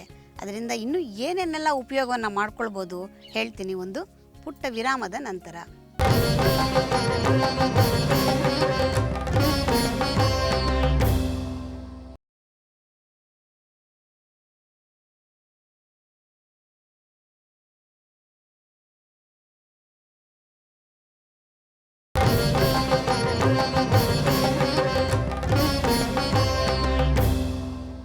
ನಾವು ನೆಲ್ಲಿಕಾಯಿ ಬಗ್ಗೆ ಸಾಕಷ್ಟು ವಿಚಾರಗಳನ್ನು ತಿಳ್ಕೊಳ್ತಾ ಇದ್ವಿ. ಇನ್ನೂ ಅದರಿಂದ ಸಾಕಷ್ಟು ಸಮಸ್ಯೆಗಳಿಗೆ ಅದರಿಂದ ಉಪಯೋಗ ಇದೆ. ಅದು ಏನೇನು ಅನ್ನೋದನ್ನು ನೋಡೋಣ. ಈ ನೆಲ್ಲಿಕಾಯಿಯನ್ನು ನೀವು ಜಜ್ಜಿ ಅದರೊಳಗೆ ಬೀಜ ಇರುತ್ತೆ, ಬೀಜವನ್ನು ಬೇರ್ಪಡಿಸ್ಕೊಂಡು ಆ ಬೀಜನ ಚೆನ್ನಾಗಿ ತೊಳೆದ್ಬಿಟ್ಟು 1-2 ಗುದ್ದದಂಗೆ ಮಾಡಿ 1-2 ಸಲ ಜಜ್ಜಿ ಅದನ್ನು ನೀರಿಗೆ ಹಾಕಿ ಕಷಾಯವನ್ನು ಮಾಡಿ ಸಂಪೂರ್ಣವಾಗಿ ಶುದ್ಧವಾದ ಬಟ್ಟೆಯಲ್ಲಿ ಅದನ್ನು ಶೋಧಿಸ್ಕೊಂಡು ಆ ನೀರನ್ನು ಕಣ್ಣಿಗೆ 1-2 ಹನಿ ಹಾಕೋದ್ರಿಂದ ಕಣ್ಣು ನೋವುಗಳಿಗೆ ತುಂಬ ಒಳ್ಳೆಯದು. ಕಣ್ಣಿನ ಕಾಂತಿ ಹೆಚ್ಚಾಗುತ್ತೆ ಮತ್ತು ಕಣ್ಣಿಗೆ ತುಂಬ ತಂಪನ್ನು ಉಂಟು ಮಾಡುತ್ತೆ. ಬರೀ ಬೀಜ ಅಷ್ಟೇ ನಿಮಗೆ ಬೇಕಾಗಿರೋದು, ಬೇರೆ ಏನೂ ಬೇಡ. 1-2 ಬೀಜದಿಂದ ಕಣ್ಣುಗಳ ಒಂದು ಹೊಳಪನ್ನು ವೃದ್ಧಿ ಮಾಡ್ಕೊಳ್ಬೋದು. ಮತ್ತು ತುಂಬ ದೊಡ್ಡ ಸಮಸ್ಯೆ ಅಂದರೆ ಪ್ರತಿಯೊಬ್ಬರಿಗೂ ಕೂಡ ನಮಗೆ ಈ ಗ್ಯಾಸ್ಟ್ರಿಕ್ ಅನ್ನೋ ಸಮಸ್ಯೆ ಎಲ್ರಿಗೂ ಇದ್ದೇ ಇದೆ ಇವತ್ತಿನ ದಿವಸ. ಯಾಕೆ ಎಲ್ಲರಿಗೂ ಈ ಗ್ಯಾಸ್ಟ್ರಿಕ್ಕಿನ ಸಮಸ್ಯೆ ಇದೆ ಅಂದರೆ ನಾವು ತೆಗೆದುಕೊಳ್ತಕ್ಕಂತಹ ಆಹಾರದಲ್ಲಿ ಸಾಕಷ್ಟು ರಾಸಾಯನಿಕ ಪದಾರ್ಥಗಳ ಒಂದು ಸೇವನೆ ಆಗ್ತಾ ಇರೋದ್ರಿಂದ, ಅಂದರೆ ನಾವು ಬೆಳೆಯುವಾಗಲೇ ಎಲ್ಲದಕ್ಕೂ ಕೂಡ ಗೊಬ್ಬರಗಳ ಒಂದು ಮಿಶ್ರಣದಿಂದಾಗಿ ಎಲ್ಲ ಪದಾರ್ಥವೂ ಕೂಡ ಒಂದು ರೀತಿಯ ಒಂದು ರಾಸಾಯನಿಕ ಕ್ರಿಯೆಗೆ ಒಳಗಾಗ್ತಾ ಇದೆ. ಹೀಗಾಗಿ ಎಲ್ಲರಿಗೂ ಕೂಡ ಅವ್ರು ಏನೇ ಊಟ ಮಾಡಲಿ ಅದು ಆ್ಯಸಿಡಿಟಿ ಆಗ್ತಾಯಿದೆ, ಗ್ಯಾಸ್ಟ್ರಿಕ್ ಆಗ್ತಾಯಿದೆ. ಇದರಿಂದ ತಪ್ಪಿಸ್ಕೊಳ್ಳೋದಕ್ಕೆ ತುಂಬ ಹೋರಾಟವನ್ನು ಮಾಡ್ತಾಯಿದ್ದೀವಿ ಇವತ್ತಿನ ದಿವಸ. ಆದರೆ ಮಾತ್ರ ಅದರ ಬಾಧೆ ಎಲ್ರಿಗೂ ಕೂಡ ಇದ್ದೇ ಇದೆ. ಇದಕ್ಕೆ ತುಂಬ ಒಳ್ಳೆಯ ಉಪಚಾರ ಅಂದರೆ ಬೆಟ್ಟದ ನಲ್ಲಿಕಾಯಿ.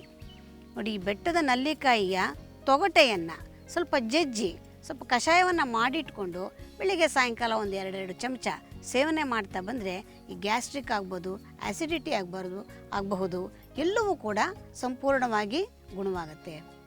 ಇನ್ನೂ ಒಂದು ಕೆಲಸ ಮಾಡಬಹುದು, ಈ ನಮಗೆ ಯಾವಾಗ ಈ ಬೆಟ್ಟದ ನಲ್ಲಿಕಾಯಿ ಯಾವುದು ಕೆಲವು ಋತುಗಳಲ್ಲಿ ಮಾತ್ರ ಸಿಗುತ್ತೆ ಅಂತಹ ಸಂದರ್ಭದಲ್ಲಿ ತಂದಿಟ್ಕೊಂಡು ಅದನ್ನು ಬಿಸಿಲಿನಲ್ಲಿ ಒಣಗಿಸಿ ಬೀಜದಿಂದ ಅದನ್ನು ಬೇರ್ಪಡಿಸಿ ಇಲ್ಲ ಪುಡಿ ಮಾಡಿಟ್ಕೋಬಹುದು, ಅಥವಾ ನಲ್ಲಿಕಾಯಿಯ ಹೋಳುಗಳನ್ನ ಹಾಗಾಗಿಯೇ ನಾವು ಕಟ್ ಮಾಡಿ ತೆಗೆದಿಟ್ಕೊಂಡಿದ್ದು ಒಣಗಿಸಿಟ್ಕೊಂಡಿದ್ರೆ ವರ್ಷದಲ್ಲಿ 365 ದಿವಸವೂ ಕೂಡ ಯಾವಾಗ ಬೇಕಾದರೂ ನಾವು ಇದನ್ನು ಉಪಯೋಗಿಸ್ಕೊಳ್ಬಹುದು. ಇದನ್ನು ಏನು ಮಾಡಬೇಕಂದ್ರೆ ಬಿಸಿ ನೀರಿನಲ್ಲಿ ಸ್ವಲ್ಪ ಹೊತ್ತು ನೆನೆ ಹಾಕಿದ್ರೆ ಮೆತ್ತಗಾಗತ್ತೆ.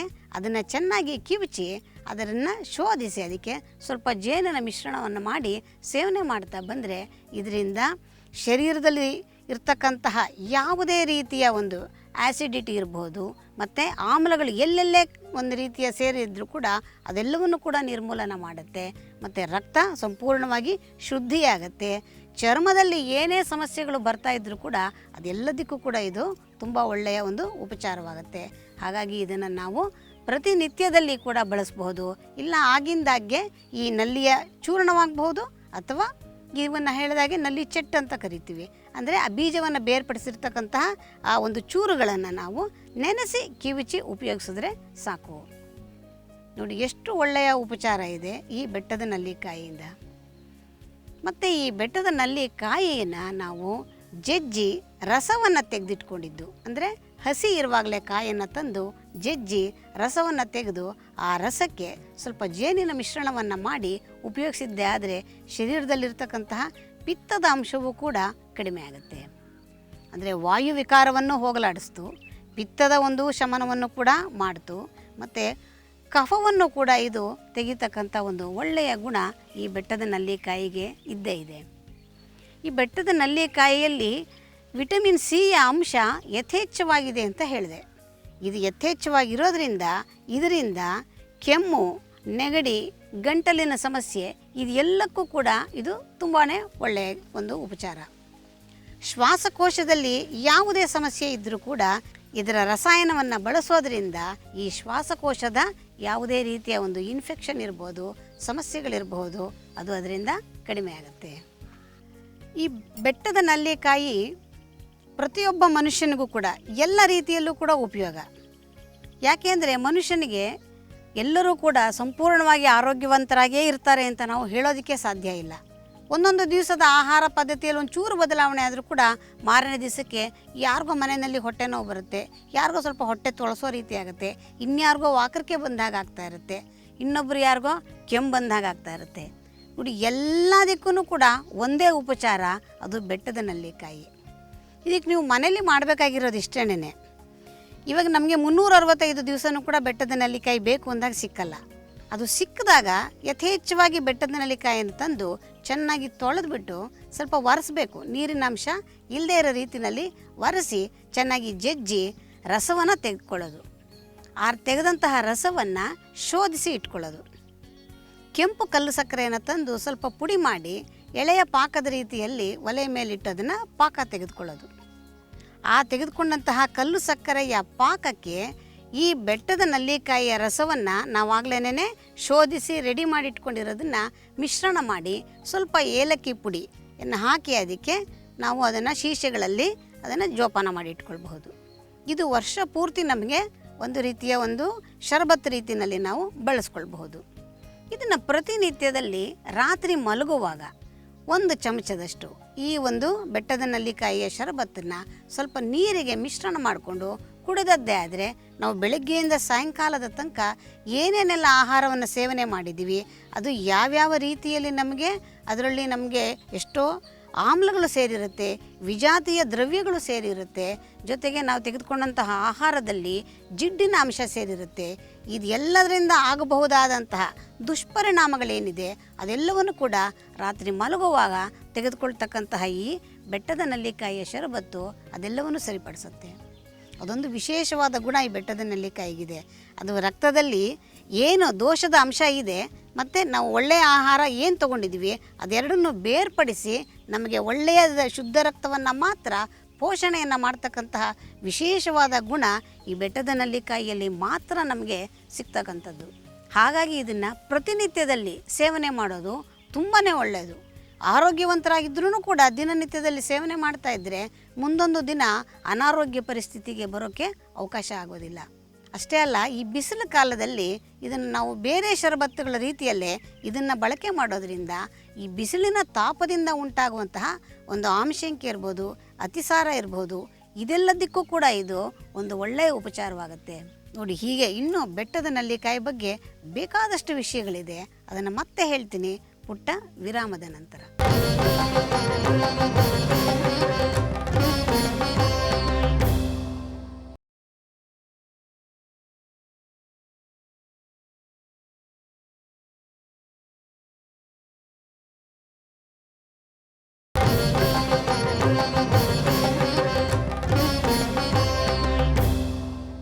ನಾವು ಬೆಟ್ಟದ ನೆಲ್ಲಿಕಾಯಿಯ ವಿಶೇಷತೆಗಳ ಬಗ್ಗೆ ಸಾಕಷ್ಟು ವಿವರಗಳನ್ನು ತಿಳ್ಕೊಂಡ್ವಿ ಮತ್ತು ಇನ್ನೂ ಕೂಡ ಬೇಕಾದಷ್ಟು ಇದರಲ್ಲಿ ಔಷಧವನ್ನು ನಾವು ಬಳಕೆ ಮಾಡಬಹುದಾಗಿದೆ. ಅದನ್ನು ತಿಳ್ಕೊಳ್ಳೋಣ. ಈ ಬೆಟ್ಟದ ನೆಲ್ಲಿಕಾಯಿಯ ಒಳಭಾಗದಲ್ಲಿ ಗ್ಯಾರಿಕ್ ಆಸಿಡ್ ಅಂತ ಒಂದು ಅಂಶ ಇರುತ್ತೆ. ಹಾಗಾಗಿ ಈ ಬೆಟ್ಟದ ನೆಲ್ಲಿಕಾಯಿಯನ್ನು ನಾವು ಪ್ರತಿನಿತ್ಯ ಆವಾಗವಾಗ ಸೇವನೆ ಮಾಡೋದಕ್ಕೆ ನಮಗೆ ಸಿಕ್ಕೋದು ಬಹಳ ದುರ್ಲಭವಾದ್ದರಿಂದ ಇದನ್ನು ನೆರಳಲ್ಲಿ ಒಣಗಿಸಿ ಪುಡಿ ಮಾಡಿ ಇಟ್ಕೊಂಡಿದ್ರೆ ಈ ಪುಡಿಯನ್ನು ಒಂದು ಚಮಚದಷ್ಟು ಪುಡಿಯನ್ನು ಒಂದು ಚಮಚದಷ್ಟು ಜೇನುತುಪ್ಪದೊಡನೆ ನಾವು ಬೆರೆಸಿ ತಿನ್ನೋದರಿಂದ ಯಾರಿಗಾದ್ರೂ ನಮ್ಮ ಶರೀರದಲ್ಲಿ ಮಲದಲ್ಲಿ ಅಥವಾ ಮೂತ್ರದಲ್ಲಿ ರಕ್ತ ಬೀಳ್ತಾ ಇದ್ದರೆ ಆ ರಕ್ತ ಹೋಗುವಂಥದ್ದು ಕಡಿಮೆ ಆಗುತ್ತೆ. ಇದೇ ಬೆಟ್ಟದ ನೆಲ್ಲಿಕಾಯಿಯ ಚೂರ್ಣವನ್ನು ಪ್ರತಿನಿತ್ಯ ಸೇವನೆ ಮಾಡೋದರಿಂದ ಅರಿಶಿನ ಕಾಮಾಲೆ ರೋಗ ಬರೋದಿಲ್ಲ. ಬಂದಿದ್ದರೂ ಕೂಡ ನೀವು ಸತತವಾಗಿ ಬಳಸೋದ್ರಿಂದ ಆ ಒಂದು ಸಮಸ್ಯೆಗೆ ಒಳ್ಳೆಯ ಉಪಚಾರ ಸಿಕ್ಕತ್ತೆ. ಅದು ಆಮ್ಲಪಿತ್ತವಾಗಿರಬಹುದು, ಅರಿಶಿನ ಕಾಮಾಲೆಯಾಗಿರಬಹುದು, ರಕ್ತಪಿತ್ತವಾಗಿರಬಹುದು. ಬೆಟ್ಟದ ನೆಲ್ಲಿಕಾಯಿಯನ್ನು ಬಳಕೆ ಮಾಡೋದ್ರಿಂದ ಈ ಎಲ್ಲ ಸಮಸ್ಯೆಗಳಿಗೂ ಕೂಡ ಒಳ್ಳೆಯ ಪರಿಹಾರ ಸಿಕ್ಕತ್ತೆ. ಇನ್ನು ಕೆಲವರಿಗೆ ಕಿಬ್ಬೊಟ್ಟೆಯಲ್ಲಿ ನೋವು ಬರುತ್ತೆ. ಈ ಕಿಬ್ಬೊಟ್ಟೆಯಲ್ಲಿ ನೋವು ಬಂದಾಗ ಈ ಬೆಟ್ಟದ ನೆಲ್ಲಿಕಾಯಿಯನ್ನು ಚೆನ್ನಾಗಿ ರುಬ್ಬಿ ಒಂದು ರೀತಿ ಕಲ್ಕದ ರೀತಿಯಲ್ಲಿ ಮಾಡಿಕೊಂಡು ಹೊಟ್ಟೆ ಮೇಲೆನೇ ಸುಮ್ಮನೆ ಒಂದು ಪಟ್ಟು ರೀತಿಯಲ್ಲಿ ಹಾಕ್ಕೊಂಡು ಒಂದು ಅರ್ಧ ಗಂಟೆ ಬಿಟ್ಟು ಅದನ್ನು ತೊಳೆದ್ರೆ ಸಾಕು. ಆ ಬಂದಂತಹ ಹೊಟ್ಟೆ ನೋವು ಹಾಗೇನೇ ತಗ್ಗಿ ಹೋಗುತ್ತೆ. ನೋಡಿ, ಬಾಹ್ಯ ಲೇಪನದಿಂದನೂ ಕೂಡ ಸಾಕಷ್ಟು ಇದರಿಂದ ನಮಗೆ ಅನುಕೂಲ ಇದೆ. ಈ ಬೆಟ್ಟದ ನೆಲ್ಲಿಕಾಯಿಯ ಬಗ್ಗೆ ಹೀಗೆ ಹೇಳ್ತಾ ಹೋದರೆ ಒಂದೊಂದೇ ತುಂಬಾ ಪ್ರಯೋಜನ ಇದೆ. ಇದೆಲ್ಲದಕ್ಕಿಂತ ಹೆಚ್ಚಾಗಿ ವಾಯು ವಿಕಾರಗಳಿಗೆ, ಅಂದರೆ ಶರೀರದಲ್ಲಿ ಯಾವುದೇ ರೀತಿಯ ವಾಯು ವಿಕಾರಗಳಿರ್ಬೋದು, ವಾಯು ನೋವುಗಳಿರ್ಬೋದು, ಶರೀರದಲ್ಲಿ ವಾಯು ಸೇರ್ತಾ ಆಯಾ ಜಾಗದಲ್ಲೇ ನೋವು ಶುರುವಾಗುತ್ತೆ. ಬೆನ್ನು ನೋವು, ಸೊಂಟ ನೋವು, ಹೊಟ್ಟೆ ನೋವು, ಕೈಕಾಲುಗಳಲ್ಲಿ ನೋವು, ಈ ಸಂಧಿಗಳಲ್ಲಿ ನೋವು, ಈ ಎಲ್ಲ ನೋವಿಗೂ ಕೂಡ ಈ ಬೆಟ್ಟದ ನೆಲ್ಲಿಕಾಯಿಯಿಂದ ಒಳ್ಳೆಯ ಒಂದು ಉಪಯೋಗವನ್ನು ಪಡ್ಕೊಳ್ಬಹುದು. ಇನ್ನೂ ಒಂದು ಉತ್ಕೃಷ್ಟವಾದ ಔಷಧ ಅಂತಂದರೆ ಈ ಮಧುಮೇಹಿಗಳಿಗೆ ತುಂಬ ಉಪಯೋಗವಾಗುವಂಥದ್ದು ಈ ಬೆಟ್ಟದ ನೆಲ್ಲಿಕಾಯಿಯ ರಸ. ಇದರ ಜೊತೆಗೆ ಒಂದು ತುಂಡಷ್ಟು ಅಮೃತಬಳ್ಳಿ ಎಲ್ಲ ಕಡೆನೂ ನಮಗೆ ಇವಾಗ ಸಿಗುತ್ತೆ. ಬೇಲಿಗಳಲ್ಲಿ ಕೂಡ ಸಿಗುತ್ತೆ. ಸಾಕಷ್ಟು ಕಡೆ ಅಮೃತಬಳ್ಳಿಯ ಸಸ್ಯವನ್ನು ನಾವು ಕಾಣ್ತೀವಿ. ಆ ಬಳ್ಳಿಯ ಒಂದಷ್ಟು ಉದ್ದ ತುಂಡನ್ನು ಕಟ್ ಮಾಡ್ಕೊಂಡು ಬಂದು ಜಜ್ಜಿ ಅದರ ರಸ, ಅಮೃತಬಳ್ಳಿ ರಸ ಮತ್ತು ಬೆಟ್ಟದ ನೆಲ್ಲಿಕಾಯಿಯ ರಸ, ಸ್ವಲ್ಪ ಅರಿಶಿನವನ್ನು ಮಿಶ್ರ ಮಾಡಿ ಸ್ವಲ್ಪ ಜೇನಿನೊಡನೆ ನಾವು ಸೇರಿಸ್ಬಿಟ್ಟು ಪ್ರತಿ ದಿವಸ ಬೆಳಿಗ್ಗೆ ಅಂದರೆ ಪ್ರಾತಃ ಕಾಲದಲ್ಲಿ ಮೊದಲಿಗೆ ಅಂದರೆ ಕಾಫಿ ಟೀ ಸೇವನೆ ಮಾಡೋದಕ್ಕಿಂತ ಮುಂಚೆ ಇದನ್ನು ಸೇವನೆ ಮಾಡ್ತಾ ಬಂದಿದ್ದೇ ಆದರೆ ಶರೀರದಲ್ಲಿ ಈ ಮಧುಮೇಹಿಗಳಿಗೆ ಹೆಚ್ಚು ಉತ್ಪತ್ತಿ ಆಗ್ತಾ ಇರತಕ್ಕಂಥ ಸಕ್ಕರೆಯ ಅಂಶ ಕಡಿಮೆ ಆಗ್ತಾ ಬರುತ್ತೆ. ಅಂದರೆ ಇದು ಇನ್ಸುಲಿನ್ ರೀತಿಯಲ್ಲಿ ಕೆಲಸ ಮಾಡುತ್ತೆ. ಹಾಗಾಗಿ ಮಧುಮೇಹಿಗಳಿಗೆ ಈ ಬೆಟ್ಟದ ನೆಲ್ಲಿಕಾಯಿ ಮತ್ತು ಅಮೃತಬಳ್ಳಿ ಎರಡೂ ಅಷ್ಟೇನೆ ಒಂದು ಉತ್ತಮವಾದ ಔಷಧ. ಅಂದರೆ ಪ್ರತಿನಿತ್ಯದಲ್ಲಿ ಮಾಡ್ಕೊಳ್ಬೇಕಾಗತ್ತೆ. ಇಲ್ಲಾಂದರೆ ವಾರಕ್ಕೊಂದು ದಿವಸನೋ ಏನಾದ್ರು ಮಾಡಿ ಇಟ್ಕೊಂಡಿದ್ದು ದಿನನಿತ್ಯದಲ್ಲಿ ಕೂಡ ಬಳಕೆ ಮಾಡ್ಕೊಳ್ಬಹುದು. ಹೀಗೆ ಬೆಟ್ಟದ ನೆಲ್ಲಿಕಾಯಿ ವಿಚಾರ ಹೇಳ್ತಾ ಇದ್ದರೆ ಬೇಕಾದಷ್ಟು ವಿಚಾರಗಳಿದೆ. ಎಲ್ಲವನ್ನು ಕೂಡ ಒಂದೇ ಒಂದು ಪುಟ್ಟ ಕಾಯಿ ನಮಗೆ ಒದಗಿಸ್ಕೊಡತ್ತೆ ಅಂದರೆ ಇದಿನ್ನೆಂತಹ ಔಷಧೀಯ ಗುಣವನ್ನು ಹೊಂದಿದೆ. ಇಷ್ಟೇ ಅಲ್ಲ, ಈ ಬೆಟ್ಟದ ನೆಲ್ಲಿಕಾಯಿ ನಮಗೆ ಸೌಂದರ್ಯವರ್ಧಕವಾಗಿಯೂ ಕೂಡ ಉಪಯೋಗ ಆಗುತ್ತೆ. ಈ ಬೆಟ್ಟದ ನೆಲ್ಲಿಕಾಯಿಯ ಚೆಟ್ಟು ಅಥವಾ ಪುಡಿ ನೀರಿನಲ್ಲಿ ಹಾಕಿ ರಾತ್ರಿನೇ ನಾವು ಹಾಕಿಟ್ಬಿಡ್ಬೇಕು. ಬೆಳಗ್ಗೆ ಹೊತ್ತಿಗೆ ಚೆನ್ನಾಗಿ ನೆಂದಿರುತ್ತೆ.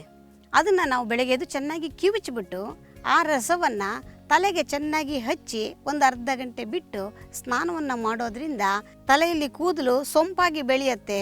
ಮತ್ತು ಹೊಟ್ಟಾಗೋದಿಲ್ಲ, ಮತ್ತು ಚಿಕ್ಕ ವಯಸ್ಸಿನಲ್ಲಿ ಬಿಳಿ ಕೂದಲಾಗೋದು ಕೂಡ ತಪ್ಪತ್ತೆ. ಕಪ್ಪಗಿರುತ್ತೆ ಕೂದಲು, ಸುಮಾರು ವರ್ಷಗಳ ಕಾಲ ಕಪ್ಪಾಗಿರೋದಕ್ಕೆ ಅದು ಸಹಾಯ ಮಾಡುತ್ತೆ. ಕೂದಲಿಗೆ ಇದು ಒಂದು ಒಳ್ಳೆಯ ಪೋಷಣೆ ಕೂಡ ಹೌದು. ಹಾಗಾಗಿ ಬೆಟ್ಟದ ನೆಲ್ಲಿಕಾಯಿಯನ್ನು ನಾವು ಹಾಗೆ ಪ್ರತಿನಿತ್ಯದಲ್ಲೇನು ಬೇಡ, ವಾರಕ್ಕೊಮ್ಮೆ 15 ದಿವಸಕ್ಕೊಮ್ಮೆ ತಲೆಗೆ ಇದನ್ನು ಹಾಕಿ ಸ್ನಾನವನ್ನು ಮಾಡೋದ್ರಿಂದ ಕೂದಲು ಸೊಂಪಾಗಿ ಬೆಳೆಯೋದಕ್ಕೆ ಸಹಾಯ ಆಗುತ್ತೆ. ಈ ಒಂದು ಪುಟ್ಟ ಬೆಟ್ಟದ ನೆಲ್ಲಿಕಾಯಿ ಶರೀರದ ಒಳಗೆ ಹೊರಗೆ ಎಲ್ಲ ರೀತಿಯಲ್ಲೂ ಕೂಡ ಸೌಂದರ್ಯವರ್ಧಕವಾಗಿ, ಆರೋಗ್ಯವರ್ಧಕವಾಗಿ, ಬಲವರ್ಧಕವಾಗಿ, ಆಯಸ್ ವೃದ್ಧಿಯಾಗಿ ಎಲ್ಲಕ್ಕೂ ಕೂಡ ಒಂದು ಒಳ್ಳೆಯ ಉಪಚಾರವನ್ನು ಕೊಡುತ್ತೆ. ಅಂದರೆ ಇದರ ಮಹತ್ವ ಎಷ್ಟಿದೆ. ನಾವಿದರ ಒಂದು ಸದ್ಬಳಕೆಯನ್ನು ಸರಿಯಾಗಿ ಮಾಡಿಕೊಂಡಿದ್ದೇ ಆದರೆ ತುಂಬಾ ಇದರಿಂದ ಪ್ರಯೋಜನ ಇದೆ. ಈ ಬೆಟ್ಟದ ನೆಲ್ಲಿಕಾಯಿಯ ಇನ್ನೂ ಸಾಕಷ್ಟು ಉಪಯೋಗಗಳಿದೆ. ಅದನ್ನು ನಾನು ಮುಂದಿನ ಸಂಚಿಕೆಯಲ್ಲೂ ಕೂಡ ತಿಳಿಸ್ಕೊಡ್ತೀನಿ. ಅಲ್ಲಿವರೆಗೆ ನಮಸ್ಕಾರ.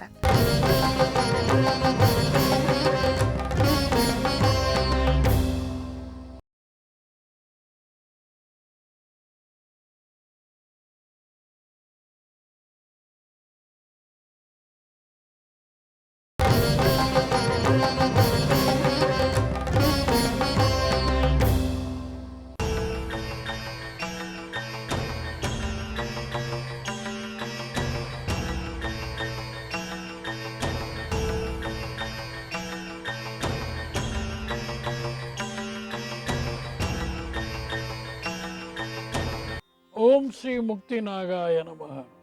ಭುಜಂಗೇಶಾಯ ವಿದ್ಮಹೇ ಸರ್ಪರಾಜಾಯ ಧೀಮಹಿ ತನ್ನೋ ಮುಕ್ತಿನಾಗ ಪ್ರಚೋದಯಾತ್. ವೀಕ್ಷಕರೇ, ಇವತ್ತು 30ನೇ ತಾರೀಕು ಮೇ ತಿಂಗಳು 2016, ಶ್ರೀ ಜಯನಾಮ ಸಂವತ್ಸರ, ಗ್ರೀಷ್ಮ ಋತು, ಜ್ಯೇಷ್ಠ ಮಾಸ, ಶುಕ್ಲ ಪಕ್ಷ. ಇಂದು ಶುಕ್ರವಾರ, ಬಿದಿಗೆ ತಿಥಿ, ಮೃಗಶಿರ ನಕ್ಷತ್ರ. ಬನ್ನಿ ಇವತ್ತಿನ ಗೋಚಾರ ಹೇಗಿದೆ ನೋಡೋಣ. ಬನ್ನಿ. ಮೇಷರಾಶಿ. ಈ ಮೇಷರಾಶಿಯವರಿಗೆ ಹೇಗಿದೆ ಇವತ್ತಿನ ದಿನ? ಮೊದಲನೇದೇ ಸುಖ. ನಿಮ್ಮ ಆರಂಭ ತುಂಬ ಚೆನ್ನಾಗಿದೆ. ಆರಂಭ ಚೆನ್ನಾಗಿರುವಾಗ ಇಡೀ ದಿನ ಚೆನ್ನಾಗಿರುತ್ತೆ, ಯೋಚನೆ ಮಾಡಬೇಡಿ. ಆದರೂ ಸ್ವಲ್ಪ ಚಂಚಲ, ಮಾನಸಿಕವಾಗಿ ನಿಮಗೆ ನಿರ್ಧಾರ ಸ್ವಲ್ಪ ತೊಂದರೆ, ಸ್ವಲ್ಪ ನಷ್ಟ, ಸ್ವಲ್ಪ ರೋಗ. ಸ್ವಲ್ಪ ನಷ್ಟ ಅಂದರೆ ಏನು? ಯಾವುದೋ ಒಂದು 100 ರೂಪಾಯಿ ನೀವು ಮೈನಸ್ ಆಗುತ್ತೆ, ಯೋಚನೆ ಮಾಡಬೇಡಿ. ಆದರೆ 3 ಗ್ರಹಗಳು ಇವತ್ತು ನಿಮಗೆ ಹಣವನ್ನು ಕೊಡ್ತಾ ಇದೆ. ಕೈ ತುಂಬ ಹಣ ತಗೊಳ್ಳಿ, ಸುಖ ಪಡಿ. ವೀಕ್ಷಕರೇ, ವೃಷಭ ರಾಶಿಯವರಿಗೆ ಹೇಗಿದೆ ನೋಡೋಣ ಬನ್ನಿ. ಇನ್ನು ವೃಷಭ ರಾಶಿಯವರಿಗೆ ಸುಖ ಶುಭ. ಆರಂಭನೇ ಚೆನ್ನಾಗಿದೆಯಲ್ಲಪ್ಪ. 2 4, ಒಂದು ಸುಖ, ಇನ್ನೊಂದು ಶುಭ. ಎಂಜಾಯ್ ಮಾಡಿ. ಕೈ ತುಂಬ ಹಣ. ಅದು ನೋಡಿ, ಇದಲ್ದಿರ ಹಣ ಕೂಡ ಬರ್ತಾ ಇದೆ. 4 ಗ್ರಹಗಳು ಇವತ್ತು ನೀವು ದುಡ್ಡನ್ನು ಕೊಡ್ತಾ ಇದೆ. ಆ ಸುಖವನ್ನು ನೀವು ಪಡಿ. ಸ್ವಲ್ಪ ಕಷ್ಟ ಆದರೂ ಬರ್ತಿದೆ ಲಾಭ. ಶ್ರಮ ಪಡೆದಿರೋ ಯಾವುದಾಗತ್ತೆ ರೀ ಕೆಲಸ? ಯಾವುದೂ ಆಗಲ್ಲ. ಶ್ರಮ ಪಡಬೇಕು, ಶ್ರಮ ಪಡಬೇಕು. ಶ್ರಮ ಪಡಿ, ಸುಖವನ್ನು ಅನುಭವಿಸಿ. ಆದರೂ ಎಲ್ಲೋ ಒಂದು ಕಡೆ ಕಾಡ್ತಾ ಇದೆ ನಿಮಗೆ ಭಯ. ಯೋಚನೆ ಮಾಡಬೇಡಿ. ಭಯ ಬಂದಾಗ ಕೃಷ್ಣನ ನೆನೆಸ್ಕೊಳ್ಳಿ, ಭಯ ಬಂದಾಗ ಆಂಜನೇಯನ ನೆನೆಸ್ಕೊಳ್ಳಿ. ನೀವು ಸತ್ಯವಾಗಿ ಭಯ ಬಂದಾಗ ದುರ್ಗಿಯನ್ನು ನೆನೆಸ್ಕೊಳ್ಳಿ, ತುಂಬ ಚೆನ್ನಾಗಿರ್ತೀರ. ಯೋಚನೆ ಮಾಡಬೇಡಿ. ವೀಕ್ಷಕರೇ, ಮಿಥುನ ರಾಶಿಯವರಿಗೆ ಹೇಗಿದೆ ನೋಡೋಣ ಬನ್ನಿ. ಮಾನಸಿಕವಾಗಿ ಸ್ವಲ್ಪ ಚಂಚಲ. ಚಂಚಲ ಅಂದ್ರೇನು? ಅಳದು ಸೋದು ಕೆಲಸ ಮಾಡೋದು. ಏನಾಗುತ್ತೆ ಆವಾಗ? ರಿಸಲ್ಟು ಹೇಗೆ ಬೇಕಾದ್ರೆ ಆಗ್ಬೋದು. ನೀವು ದೃಢತೆಯಿಂದ ಕೆಲಸ ಮಾಡಿದಾಗ ಖಂಡಿತ ಸಕ್ಸಸ್ ಆಗ್ತೀರಾ. ಹಾರಕ್ಕೆ ಮುಂಚೆ ಯೋಚನೆ ಮಾಡಬೇಕು. ನಾನು 100% ಸಕ್ಸಸ್ ಆಗ್ತೀನಿ ಅಂತ ಹೇಳ್ಕೊಂಡು ಧುಮುಕ್ಬೇಕು. ಅಕಸ್ಮಾತ್ ಧುಮುಕ್ಬಿಟ್ರೆ, ಕಾಲು ಮುರಿದೋಗ್ಬಿಟ್ರೆ ಏನು ಮಾಡಲಿ? ಕೈ ಧುಮುಕ್ಲೇಬಾರ್ದು, ಖಂಡಿತ ಕಾಲು ಮುರಿಯುತ್ತೆ. ಮಾನಸಿಕವಾಗಿ ನೀವು ಸ್ಥಿರತೆಯನ್ನು ಹೊಂದಬೇಕು. ಏನೇ ಮಾಡಬೇಕಾದ್ರೂ ಮನೋನಿರ್ಧಾರ ಬಹಳ ದೊಡ್ಡದು. ಪ್ರಯಾಣ ನೋಡಿ, ಆಕಸ್ಮಿಕವಾಗಿ ನಿಮಗೆ ಪ್ರಯಾಣ ಬರುತ್ತೆ. ಸುಖ, ಅದರಲ್ಲಿ ಎಂಜಾಯ್ ಮಾಡಿ, ಚೆನ್ನಾಗಿರುತ್ತೆ. ಹಾಗೆ ವಿರೋಧ ಕಷ್ಟ. ವಿರೋಧ ಅಂದ್ರೇನು? ನೀವು ಹೇಳಿದ ಮಾತಿಗೆ ಪ್ರತಿ ಹೇಳ್ತಾರೆ ನಿಮ್ಮ ಜೊತೆಯಲ್ಲಿರ್ತಕ್ಕಂಥವ್ರು, ಅಥವಾ ಮನೆಯವರು, ಅಥವಾ ನಿಮ್ಮ ಬಂಧು. ಹಾಗೆ ಸ್ವಲ್ಪ ಕಷ್ಟ, ಆಮೇಲಿದೆ ಸುಖ ಭೋಜನ. ಸ್ವಲ್ಪ ಕಷ್ಟ, ಆಮೇಲಿದೆ ಸುಖ ಭೋಜನ. ಆತ ನಾನು ಆಗಲೇ ಹೇಳಿದೆ, ಕಷ್ಟ ಅಂತ ತಗೊಳ್ಳೇಬೇಡಿ. ಓದ್ದಿರ ಪಾಸ್ ಆಗೋದು ಹೇಗಪ್ಪ? ಪಾಸ್ ಆಗದಿರ ಕೆಲಸ ಸಿಗೋದು ಹೇಗೆ? ಕೆಲಸ ಸಿಗದಿರ ದುಡಿದಿರ ನೀವು ಎಂಜಾಯ್ ಮಾಡೋದಿಲ್ಲಿ. ಅದರಿಂದ ಎಲ್ಲರೂ ಇರಬೇಕು. ಇವತ್ತು ನೋಡಿ, ಸಾಫ್ಟ್ವೇರ್ ಇಂಜಿನಿಯರ್ಸ್ ತುಂಬ ಕಷ್ಟಪಟ್ಟು ಓದಿರ್ತಾರೆ, ಡೇ ಆ್ಯಂಡ್ ನೈಟ್ ಓದಿರ್ತಾರೆ, ಕಷ್ಟಪಟ್ಟು ಒಳ್ಳೆಯ ಮಾರ್ಕ್ ತಗೊಂಡು ಒಳ್ಳೆಯ ಕೆಲಸವನ್ನು ತಗೊಂಡು ಸಂಬಳ ಅವರು ಒಂದು ತಿಂಗಳಿಗೆ 1,00,000 ಮೇಲೆ ತಗೋತಾರೆ. ನಾವು ರಿಟೈರ್ ಆಗುವಾಗ 30 ವರ್ಷ ಸರ್ವಿಸ್ ಆಗಿ ಪ್ರೊಫೆಸರ್ ಆಗಿ ರಿಟೈರ್ ಆಗುವಾಗ 25,000 ರೂಪಾಯಿ ಬರ್ತದೆ. ಇವತ್ತು ಆರ್ಡಿನರಿ ಕ್ಲರ್ಕ್ ತಗೋತಾನೆ. ನೋಡಿ ಎಷ್ಟು ವ್ಯತ್ಯಾಸ ಇದೆ, ಕಾಲ ಬದಲಾವಣೆ. ಕಾರಣ ಏನು? ನೀವು ಕಷ್ಟಪಟ್ಟಿದ್ದೀರಾ, ಎಂಜಾಯ್ ಮಾಡ್ತೀರಾ. ಕಷ್ಟಪಡಿ ಸುಖವನ್ನು ಪಡೋರಂತೆ. ಬೆಳಗಿಂದ ಸಂಜೆವರೆಗೆ ಕೆಲಸ ಮಾಡಿ ಆಮೇಲೆ ಹೋಗಿ ಒಳ್ಳೆ ಊಟ, ಹೆಂಡತಿ ಮಕ್ಕಳ ಜೊತೆ ಮಾತಾಡಿಕೊಂಡು ಸಿಹಿ ಹಣ್ಣು ಏನಾರು ಹಂಚ್ಕೊಂಡು ತಿಂದ್ರೆ ಅದೆಷ್ಟು ಚೆನ್ನಾಗಿರುತ್ತಲ್ಲ. ಅದರಲ್ಲಿರೋ ಸುಖ ಇನ್ಯಾವುದೂ ಇಲ್ಲ. ಸುಖ ಭೋಜನ ನಿಮಗೆ ಕಾದಿದೆ. ಇಲ್ಲಿ ಸುಖ ಭೋಜನ ಅಂದರೆ 2 ಥರ ಆಗುತ್ತೆ. ಒಂದು ನೀವೇ ಹುಡ್ಕೊಂಡು ಹೋಗಿ ಮಾಡೋ ಅಂಥದ್ದು. ಇನ್ನೊಂದು ಆಕಸ್ಮಿಕವಾಗಿ ಯಾವುದೋ ಮನೆಗೆ ಹೋಗ್ತೀರಾ, ಒಳ್ಳೆ ಕಾರ್ಯಕ್ರಮದ ಊಟ ನಿಮಗೆ ಸಿಗ್ತಾ ಇದೆ, ನಿಮಗಾಗಿ ಆತಿಥ್ಯ ಸ್ವೀಕಾರ ಮಾಡಿ. ವೀಕ್ಷಕರೇ ಬನ್ನಿ, ಇನ್ನು ಕಟಕ ರಾಶಿಯವರಿಗೆ ಹೇಗಿದೆ ನೋಡೋಣ. ಕೈ ತುಂಬ ಹಣ, ಅದಕ್ಕಿನ್ನ ಇನ್ನೇನು ಬೇಕು? ದುಡ್ಡು ಬರ್ತಾ ಇದೆ, ಸುಖ ಪಡಿ. ಸ್ವಲ್ಪ ವಿರೋಧ, ನಿಮ್ಮ ಮಾತಿಗೆ ಪ್ರತಿ ಇದೆ, ಯೋಚನೆ ಮಾಡಬೇಡಿ, ಅದನ್ನು ಹಾಗೆ ಬಿಟ್ಬಿಡಿ. ಹಾಗೆ ಸ್ವಲ್ಪ ಭಯ, ಸ್ವಲ್ಪ ಶುಭ. ಭಯ ಅನ್ನೋದು ಪ್ರತಿ ಹೆಜ್ಜೆಯಲ್ಲಿ ಬರುತ್ತೆ, ಅದಕ್ಕೆ ಭಯ ಪಡಬೇಡಿ. ಪಕ್ಕಕ್ಕೆ ತಳ್ತಿರ್ಬೇಕು, ಮುಂದಕ್ಕೆ ಹೋಗ್ತಿರ್ಬೇಕು. ಶುಭ ಬರ್ತಾ ಇದೆ, ಏನು ಒಳ್ಳೇದಾಗತ್ತೆ ಅಂತ ನೀವು ನೋಡಿ. ಹಾಗೆ ಇಷ್ಟ ಅರ್ಥ ಸಿದ್ಧಿ, ನೀವು ಅಂದ್ಕೊಂಡ್ರೆ ನಡೀತಾ ಇದೆ, ಅದಕ್ಕಿಂತ ಮತ್ತೊಂದು ಬೇಕಾಗಿಲ್ಲ, ಎಂಜಾಯ್ ಮಾಡಿ. ಸಿಂಹರಾಶಿ, ಸಿಂಹರಾಶಿ ಹೇಗಿದೆ ನೋಡೋಣ ಬನ್ನಿ. ಸ್ವಲ್ಪ ವ್ಯಾಧಿ, ಹೇಳುವಾಗಲೇ ಯಾಕೋ ತನ್ನವರಿ, ಅದು ಏನಾಗಿದೆ ಅಂತ ಗೊತ್ತಿಲ್ಲ. ಒಂದು ಅರ್ಧ ಗಂಟೆ ಬಿಟ್ಟು ಹೇಳ್ತೀನಿ. ನಿಜ, ಇದು ದೈಹಿಕವಾಗಿ ಸ್ವಲ್ಪ ಅಡಚಣೆ. ಆಮೇಲೆ ಕೈ ತುಂಬ ಹಣ, 4 ಗ್ರಹಗಳು ಇವತ್ತು ನಿಮಗೆ ದುಡ್ಡನ್ನು ಕೊಡ್ತಾ ಇದೆ. ಆ ಸುಖವನ್ನು ತಾವು ಎಂಜಾಯ್ ಮಾಡಿ. ಸ್ವಲ್ಪ ನಷ್ಟ ಪರವಾಗಿಲ್ಲ, 4 ದುಡ್ಡು ಬಂದಾಗ 1 ಹೋದ್ರೆ ಏನು ತೊಂದರೆ ಇಲ್ಲ. ಸ್ಥಾನ ಸೌಖ್ಯ, ಸ್ಥಾನ ಸೌಖ್ಯ ಅಂದರೆ ನಿಮ್ಮದು ಟ್ರಾನ್ಸ್ಫರ್ ಆಗೋದಿತ್ತು, ಕ್ಯಾನ್ಸಲ್ ಆಯಿತು. ಈ ಆಫೀಸಿಂದ ಆ ಆಫೀಸ್ಗೆ ಹೋಗೋದಿತ್ತು, ಕ್ಯಾನ್ಸಲ್ ಆಯಿತು. ನಿಮಗೆ ಪರ್ಮನೆಂಟ್ ಆಯಿತು. ಇವೆಲ್ಲ ಏನದು? ಸ್ಥಾನ ಸೌಖ್ಯ ಇವತ್ತು ನಿಮಗೆ ಸಿಗ್ತಾ ಇದೆ. ಅಷ್ಟೇ ಅಲ್ಲ, ಸಂತೋಷ. ನಿಮ್ಗೆ ಇದಕ್ಕಿನ್ನ ಇನ್ನೇನು ಬೇಕು? ಮನುಷ್ಯ ಕಷ್ಟಪಡೋದು ಯಾಕೆ? ಸಂತೋಷ ಮತ್ತು ಸುಖ. ವೀಕ್ಷಕರ ಬನ್ನಿ, ಕನ್ಯಾ ರಾಶಿಯವರಿಗೆ ಹೇಗಿದೆ ನೋಡೋಣ. ಚಂಚಲ, ಮಾನಸಿಕವಾಗಿ ನೆಮ್ಮದಿ ಕಡಿಮೆ, ದೃಢತೆ ಕಡಿಮೆ, ಸ್ವಲ್ಪ ಭಯ, ಸ್ವಲ್ಪ ರೋಗ. ಈ ಭಯ, ರೋಗ, ಚಿಂತೆ, ಕಷ್ಟ, ನಷ್ಟ ಇದು ಪ್ರತಿನಿತ್ಯ ಎಲ್ಲರ ಬಾಳಿನಲ್ಲಿ ಬರುವಂಥದ್ದು. ಅದಕ್ಕೆ ನೀವು ಯೋಚನೆ ಮಾಡೋಷ್ಟೇ ಇಲ್ಲ. ಪ್ರಿಯವಾರ್ತೆ, ಪ್ರಿಯವಾರ್ತೆ ಅಂದರೆ ನಿಮಗೆ ಬೇಕಾಗಿರ್ತಕ್ಕಂಥ ಒಂದು ಒಳ್ಳೆಯ ಸುದ್ದಿ ನಿಮಗೆ ಸಿಗ್ತಾ ಇದೆ. ಕಾರ್ಯದಲ್ಲಿ ತಡೆ, ಕಾರ್ಯದಲ್ಲಿ ತಡೆ ಅಂತಂದರೆ ಆಗೋ ಕೆಲಸ ಸ್ವಲ್ಪ ನಿಧಾನ ಆಗುತ್ತೆ. ಆದರೂ ಕೂಡ ಕೈ ತುಂಬ ಹಣ. ವೀಕ್ಷಕರೇ, ನೀವು ನಿಜವಾಗ್ಲೂ ಅದೃಷ್ಟವಂತರು. ಹಣ ಬರ್ತಾ ಇದೆ, ತಗೊಳ್ಳಿ, ಎಂಜಾಯ್ ಮಾಡಿ. ವೀಕ್ಷಕರೇ, ತುಲಾ ರಾಶಿಯವರಿಗೆ ಹೇಗಿದೆ ಇವತ್ತು ನೋಡೋಣ ಬನ್ನಿ. ಸ್ವಲ್ಪ ಚಂಚಲ, ಸ್ವಲ್ಪ ಕಲಹ. ಚಂಚಲತೆ ಅನ್ನೋದೇ ಇರಬಾರ್ದು ರೀ. ಮಾನಸಿಕವಾಗಿ ಯಾವಾಗಲೂ ನೀವು ದೃಢವಾಗಿರಬೇಕು. ದೃಢ ಇಲ್ಲ ಅಂದರೆ ಯಶಸ್ಸು ನಿಮ್ಮದಾಗೋಕ್ಕೆ ಸಾಧ್ಯವೇ ಇಲ್ಲ. ವೀಕ್ಷಕರೇ, ಇವತ್ತು ಕಲಹ ಮತ್ತು ರೋಗ ಅಂತ ಹೇಳ್ತಾನೆ. ನಾನಾಗಲೇ ಹೇಳಿದ್ದೀನಿ, ರೋಗ ಅಂದಾಗ ಇದು ಕಾಯಿಲೆ ಅಲ್ಲ. ರೋಗ ಅಂದಾಗ ದೈಹಿಕವಾಗಿ ಸ್ವಲ್ಪ ಅಸ್ವಸ್ಥತೆ, ರಾತ್ರಿ ನಿದ್ದೆ ಸಾಲಿಲ್ಲ, ಅಥವಾ ನೆನ್ನೆ ಶ್ರಮ ಜಾಸ್ತಿ ಆಯಿತು, ಬೇಕಾದಷ್ಟು ಸಿಗಲಿಲ್ಲ, ಏನೋ ಮೈಕೈ ನೋವು, ಭಾರ ಎತ್ತಿದ್ದು ಇರ್ಬೋದು, ಯೋಚನೆ ಮಾಡಬೇಡಿ. ಇವೆಲ್ಲ ರೋಗನೇ ಎಲ್ಲ, ಸುಖವಾಗಿ ತಗೊಳ್ಳಿ. ಸಂಪತ್ತು ಆಮೇಲಿದೆ ಸ್ವಲ್ಪ ಭಯ, ಅಂದರೆ ಸಂಪತ್ತಿನ ಜೊತೆ ಆಪತ್ತು. ಒಬ್ಬ ದೊಡ್ಡ ಸ್ವಾಮೀಜಿಯನ್ನು ರಾತ್ರಿ 10:30 ಗಂಟೆಗಳಿಗೆ ಪಾಪ ಆತನಿಗೆ ಒಂದು ದೊಡ್ಡದು 2 ಕೋಟಿ 3 ಕೋಟಿ ಬಂತು. 12:30 ಗಂಟೆಯಲ್ಲಿ ಅವನು ವಿಷ ಹಾಕಿ ಸಾಯಿಸ್ಬಿಟ್ಟು. ಏನು 2 hours ಅಷ್ಟೇ. ಸಂಪತ್ತು ಬಂತು, ಹಿಂದೆ ಬಂತು ಆಪತ್ತು. ಬಹಳ ಒಳ್ಳೆ ವ್ಯಕ್ತಿ ಆತ, ಆದರೆ ಅದನ್ನು ಮರ್ಡರ್ ಅಂತ ತಗೊಳ್ಳೇ ಇಲ್ಲ, ಕೇಸೇ ಮುಚ್ಚೋಯ್ತು. ವೀಕ್ಷಕರು ಯಾಕೆ ಹೇಳ್ತಾ ಇದ್ದೀನಿ ಅಂದರೆ, ಸಂಪತ್ತು ಬರೋವಾಗ ಆಪತ್ತನ್ನು ಜೊತೆಲಿ ಇಟ್ಕೊಂಡೇ ಬರುತ್ತೆ. ನೀವು ನೋಡಿದ್ದೀರ, ಎಷ್ಟೋ ಈ ನ್ಯೂಸ್ಗಳಲ್ಲಿ ಹಾಕ್ತಾರೆ, ಒಂಟಿ ಮಹಿಳೆ ದಾರುಣ ಹತ್ಯೆ ಮಾಡ್ಬಿಟ್ಟು ಏನು ಮಾಡ್ತಾನೆ, ಮುಟ್ಟಾಳ ಬೀರೊಳಗೆ ಏನಿದೆಯೋ ಅದನ್ನ ಇಟ್ಕೊಂಡು ಹೋಗ್ತಾನೆ. ಯಾತಕ್ಕೋಸ್ಕರ ಬಂದ? ಸಂಪತ್ತಿಗೋಸ್ಕರ ಬಂದ. ಯಾತಕ್ಕೋಸ್ಕರ ಬಂದ? ದುಡ್ಡುಗೋಸ್ಕರ ಬಂದ. ಯಾತಕ್ಕೋಸ್ಕರ ಬಂದ? ಹಸಿವನ್ನು ಇಂಗಿಸ್ಕೊಳ್ಳೋಕೆ ಬಂದ. ಮುಂದೆ ನಾನು ನಿಮ್ಗೊಂದು ಕತೆ ಹೇಳ್ತಾ ಇದ್ದೀನಿ, ಅದರೊಳಗೆ ಹಸಿವು ಮನುಷ್ಯನ ಏನೆಲ್ಲ ಮಾಡುತ್ತೆ ಅನ್ನೋದನ್ನು ನಾನು ವಿವರವನ್ನು ಕೊಡ್ತೀನಿ. ಇರಲಿ ತಗೊಳ್ಳಿ. ಈಗ ಬನ್ನಿ, ವೃಶ್ಚಿಕ ರಾಶಿ. ವೃಶ್ಚಿಕ ರಾಶಿಯವರಿಗೆ ಹೇಗಿದೆ ನೋಡೋಣ ಬನ್ನಿ. ಕೈ ತುಂಬ ಹಣ. ನೀವು ಅದೃಷ್ಟವಂತರು ವೃಶ್ಚಿಕ ರಾಶಿಯವರೇ. 4 ಗ್ರಹಗಳು ಇವತ್ತು ನಿಮಗೆ ಹಣವನ್ನು ಕೊಡ್ತಾ ಇದೆ. ಸ್ವಲ್ಪ ಕಷ್ಟ ಆದರೂ ಸಂತೋಷ. ಸ್ವಲ್ಪ ಕಷ್ಟ, ಇದು ನಾನಾಗಲೇ ಎಷ್ಟು ಸರಿ ಹೇಳ್ಬಿಟ್ಟಿದ್ದೀನಿ.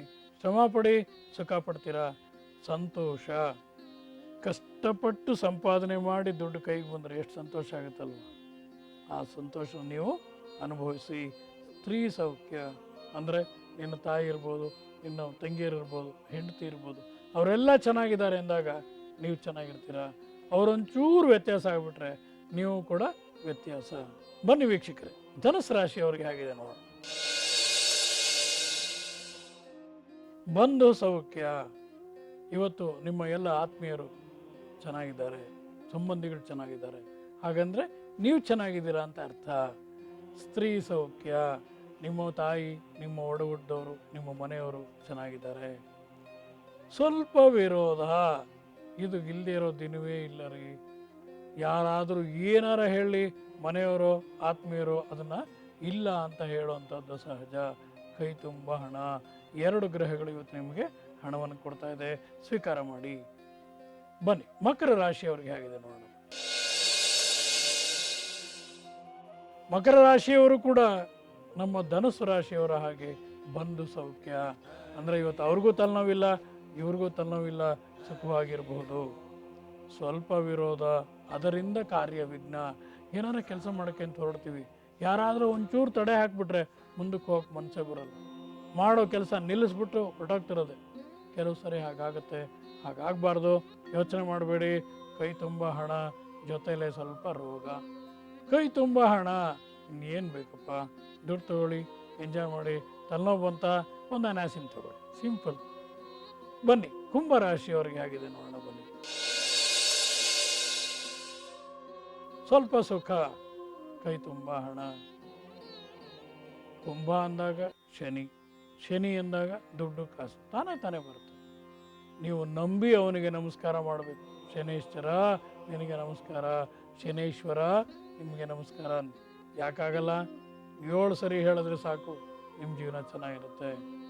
ಸ್ವಲ್ಪ ಭಯ, ಸ್ವಲ್ಪ ರೋಗ. ಇವತ್ತು ನಿಮಗೆ ಹೆಚ್ಚಿನ ವಿಷಯಗಳು ಇಲ್ಲ. ಕುಂಭರಾಶಿಯವರಿಗೆ ದುಡ್ಡಿದೆ, ಸ್ವಲ್ಪನೇ ತಲೆನೋವಿದೆ, ತೊಂದರೆ ಇಲ್ಲ. ಈ ದಿನವನ್ನು ನೀವು ಸುಖವಾಗಿ ಆನಂದಿಸಿ.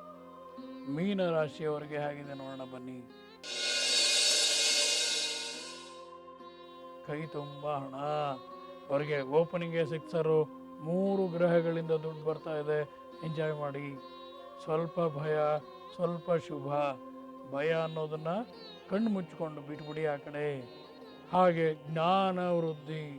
ನೋಡಿ, ಎಷ್ಟು ದಿವಸ ಶನಿ ಮಾಡ್ತಾ ಇದ್ದ, ಈಗ ಗುರು ನಿಮಗೆ ಜ್ಞಾನವನ್ನು ಕೊಡ್ತಾ ಇದ್ದಾನೆ, ಎಂಜಾಯ್ ಮಾಡಿ. ಹಾಗೆ ಸ್ವಲ್ಪ ಕಲಹ. ಕಲಹ ಅನ್ನೋದು ಮಿತ್ರರಲ್ಲಿ ಬರುತ್ತೆ, ನಮ್ಮ ಸಂಬಂಧಿಗಳಲ್ಲಿ ಬರುತ್ತೆ. ಬರೋದನ್ನು ಸುಲಭವಾಗಿ ಕೋಪ ಮಾಡ್ಕೊಳ್ಳೋದಿರ ಸಾಲ್ವ್ ಮಾಡಿ. ವೀಕ್ಷಕರೇ ಬನ್ನಿ, ಇವತ್ತಿನ ರಾಹು ಮತ್ತು ಗುಳು ಕಾಲ ಹೇಗಿದೆ ನೋಡೋಣ ಬನ್ನಿ. ರಾಹು ಕಾಲ 10:44ರಿಂದ 12:20. ಗುಳಿಕ ಕಾಲ ಯಾವಾಗ? 7:32ರಿಂದ 9 ಗಂಟೆ 8 ನಿಮಿಷ. ಯಮಗಂಡ ಕಾಲ 3:32ರಿಂದ 5 ಗಂಟೆ 8 ನಿಮಿಷ. ವೀಕ್ಷಕರೇ, ಯಾವುದೇ ಒಳ್ಳೆಯ ಕೆಲಸವನ್ನು ಈ ಮುಹೂರ್ತಗಳಲ್ಲಿ ಆರಂಭಿಸಬೇಡಿ, ಮುಂಚೆನೇ ಆರಂಭ ಮಾಡಿ. ನಿಮ್ಮ ಕೆಲಸಗಳು ಸುಗಮವಾಗಿ ನಡೆಯುತ್ತೆ. ಶುಭವಾಗಲಿ.